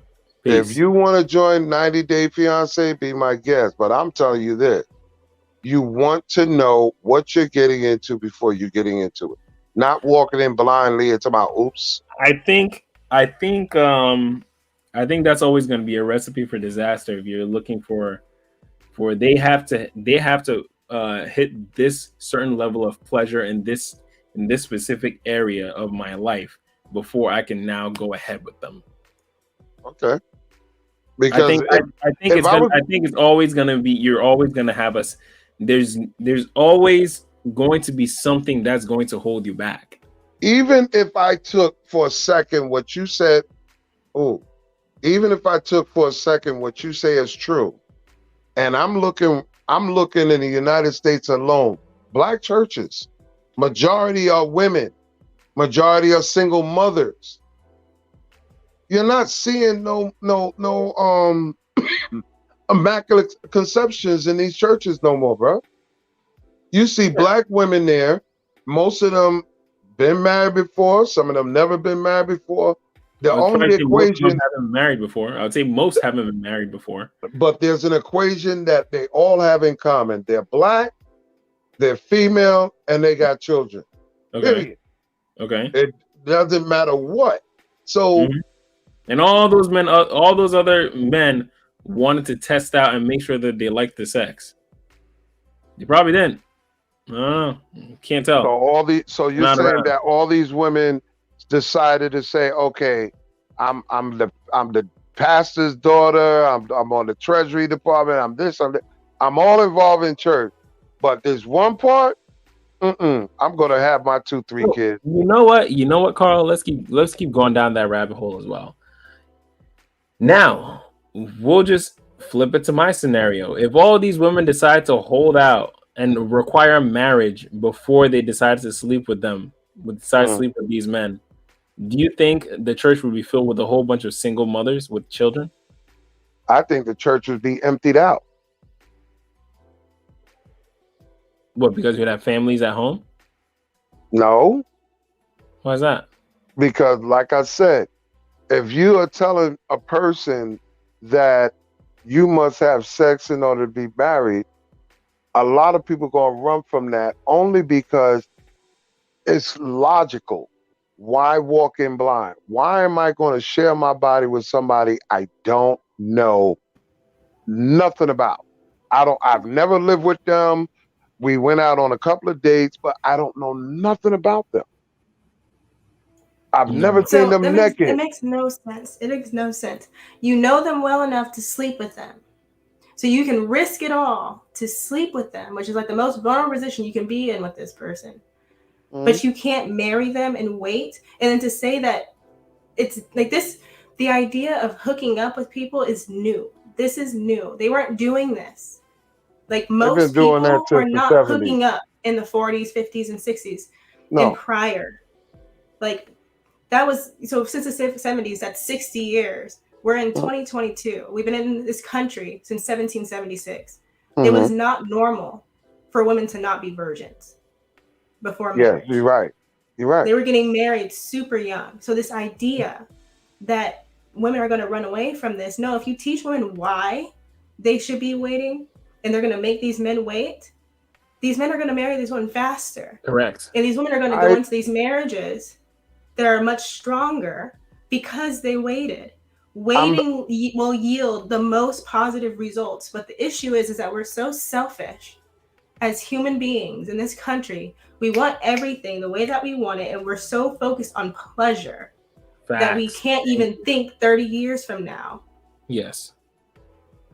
Take one sacrifice so you can be married forever versus having all of these men, all of these women that you can now compare your wife to, which is going to probably lead to divorce later on, which gives you a whole nother set of issues that men want to avoid too. It doesn't make any sense. And even on top of that, it doesn't make any sense to not have that fair exchange of commitment and sex, because women look for every reason to not sleep with a man, but men look for every reason to not get into a relationship with a woman. So if a woman sleeps with a man, gives him everything that she can possibly give him in that moment, like top level vulnerability, now she's waiting for him to do the same thing, and he may never do it. So now she's screwed in the head. Why should he? Why should he? He got the milk already. Why does he need to get the cow? I'm lost because I'm looking at two things that Chris said. One, if a guy, first of all, guys do want the relationship, and the terms and conditions is what is being haggled over between men and women. It's not that men don't want the relationship. Men do want relationship. Men do want to be married and settle down. The options that they have in front of them and the terms and conditions of which they get it, that is the issue that is being kryptonite for a lot of women. You know, I want a traditional woman. Okay, well, I'm not willing to be traditional. I'm modern. Okay, that's it right there. I don't want a man that's going to lead. I want a man to pay my bills, get my hair and nails done, and be what I want him to be based upon what I want and feel, and that's it. That is what I see a lot of. The other part that I wanted to bring up was sex is not a negative thing. It's not a doggy treat. It's not something that you use to bargain with. And the more women that think they can bargain with it, the more it's going to backfire, because it's not bargaining. It's not bargaining. It's it is because it's not bargaining. It's not bargaining. You can't take it with you, so it doesn't matter. Doesn't matter to you, but Correct. It matters a lot to women. Correct. Right? A woman. If a man proposes to a woman, she's excited. She wants that proposal more than anything. But a man is very, very hesitant to propose. It takes a man a long time to propose, but it doesn't take that woman a long, she's wanted that forever, but a man figures out every way to avoid it. Men do not want relationships to the same extent as women do, because they have more to lose. The man has more to lose, but women are more when it comes to sex, which is why at marriage, it makes the most sense to wait to have that exchange. Then you're going to give me the commitment and you're going to get sex. Now it's fair. There is no, I'm going to give you this and then have to wait to see if you're finally going to commit to me. And this is why I said again, sex is not the highlight in a man's mind. Okay. It's not like, oh, wow, I got it. Whoopie-doo. Most of the guys today are thinking about beyond the sex. Yes, I got it, but what about beyond that? Do I get, like we said, do we get along with each other? If she's somebody that I can invest into, if she ones that brings peace and cooperation, guys can get sex every day, all day, just like women can. But what happens after the sex, because y'all keep forgetting us, men are long-term thinkers by nature. They're automatically long-term thinkers. Men don't think for the just right now. You understand? Dollar store dudes, they think for the moment, but most men don't think for the right now. They think long-term. And that's the difference. Y'all undermining what most men are about. Okay, when it comes down to what they look for when they're interacting with a woman. Their goal is to sleep with her. Yes. But that is not the highlight. That is not the end all, grand finale. The grand finale for most men is the long-term relationship, the settle down, the marriage, and so on. The issue is, what am I investing into? Am I investing in a man? Am I investing in a selfish person? Am I investing in a chick with a bunch of child services cases, a mental issue case? What am I investing in? I got the sex. Thank God. Finally, okay, I got sex. So my endorphins are released and I can relax more and I can think clearer. Why do you think when people get to have sex, do you know that's the most time right after sex they have more conversation? Because they're in a relaxed state of mind. They start talking about shit from their childhood all the way up, their parents and all of that. After the sex, nobody talks about this shit before the sex. Why? Because I'm not relaxed. I don't even know what's going on yet. Yeah, but if I get the sex, I can relax. That doesn't make any sense. People have they lack the ability to prolong suffering. But we are well over the 3-hour mark. Yes. Aww. Carl, you're crazy, my friend. You're crazy. I mean, I love your ideas, and I respect it, but I just highly disagree. I just play devil's advocate. I have to be. Yeah, No, sometimes devil's advocate is just going against progress. Sometimes. In certain conversations where we could actually help people, I think playing devil's advocate can be I learn a lot from devil's advocate because I learned that just like when I play chess, there is more than one way to get a checkmate. There is more different directions. I don't know it all. I'm still growing. I'm getting older, and I'm still learning. And there are different lenses I need. Sounds good. But I guess it's on me as a host to close it out. Aww. And I apologize for coming late too. No worries at all. Oh, okay. Let me see if I can do this. Okay. I'm I was still waiting learn. for Clement to do everything. Oh, shoot. All right. So we are going to close out with our panelists here. I hope you guys enjoyed the show. I don't think Neek is here. So I'll go ahead. Neek has an Instagram. You can follow her on 3 Married Ladies Opinions and also at Neek at Night. And she also has a YouTube channel, 3 Married Ladies Opinions. And then we are going to head over to Clement. Hi.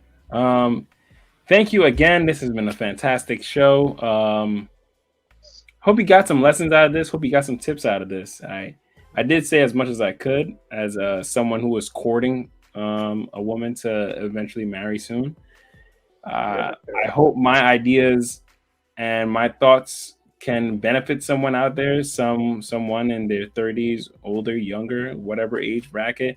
Maybe even benefit some women out there, because that's the whole idea behind us doing this, is to try to benefit people, because there's not a lot of information being pushed for how to get people to work together and stick together. So if you're here, I hope our information was able to help you. My name is Clement. I host the CKQ pod. I'm one of the rotating guests on I'm one of the rotating hosts on CKQ podcast show. And thank you for joining us. If you haven't already, hit that like and subscribe button. And we go live every Tuesday at 8:30 p.m. Eastern. Hope to see you next time. Thank you. I like how humble you are. You're not one of the rotating hosts. You're the host. We rotate in and out. I wasn't interrupted. I wasn't going to interrupt. All right, Carl. What's going on, people? Call Shaft in the house. Call Shaft, Karl Shaft on Instagram.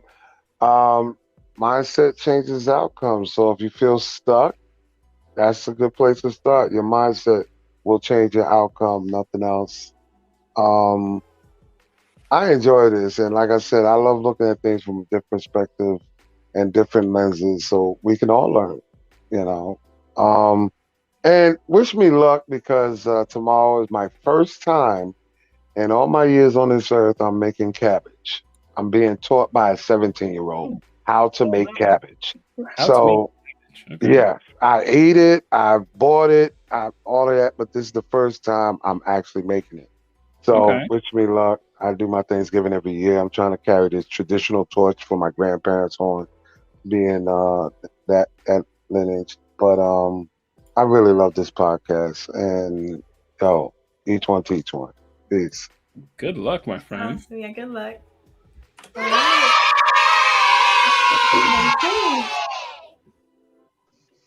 Hi, I'm Queen Forever 2K. You can follow me on Instagram or the Intellectual Soapbox or Knowledge and Relationships. It was really good coming up. CKQ, miss you. I always call you Mr. Bowtie. Yeah, Women that was the Ebony, t-shirt. good Oh, to see you as wow. well. But yeah, great topic. Thank you for the conversation and allowing me to be part of the panel. Of course. Of course. Thanks for coming out. Alrighty. Oh, lost my headphone there. But I hope you all enjoyed the show. I'm looking in the wrong camera. I hope you all enjoyed the show.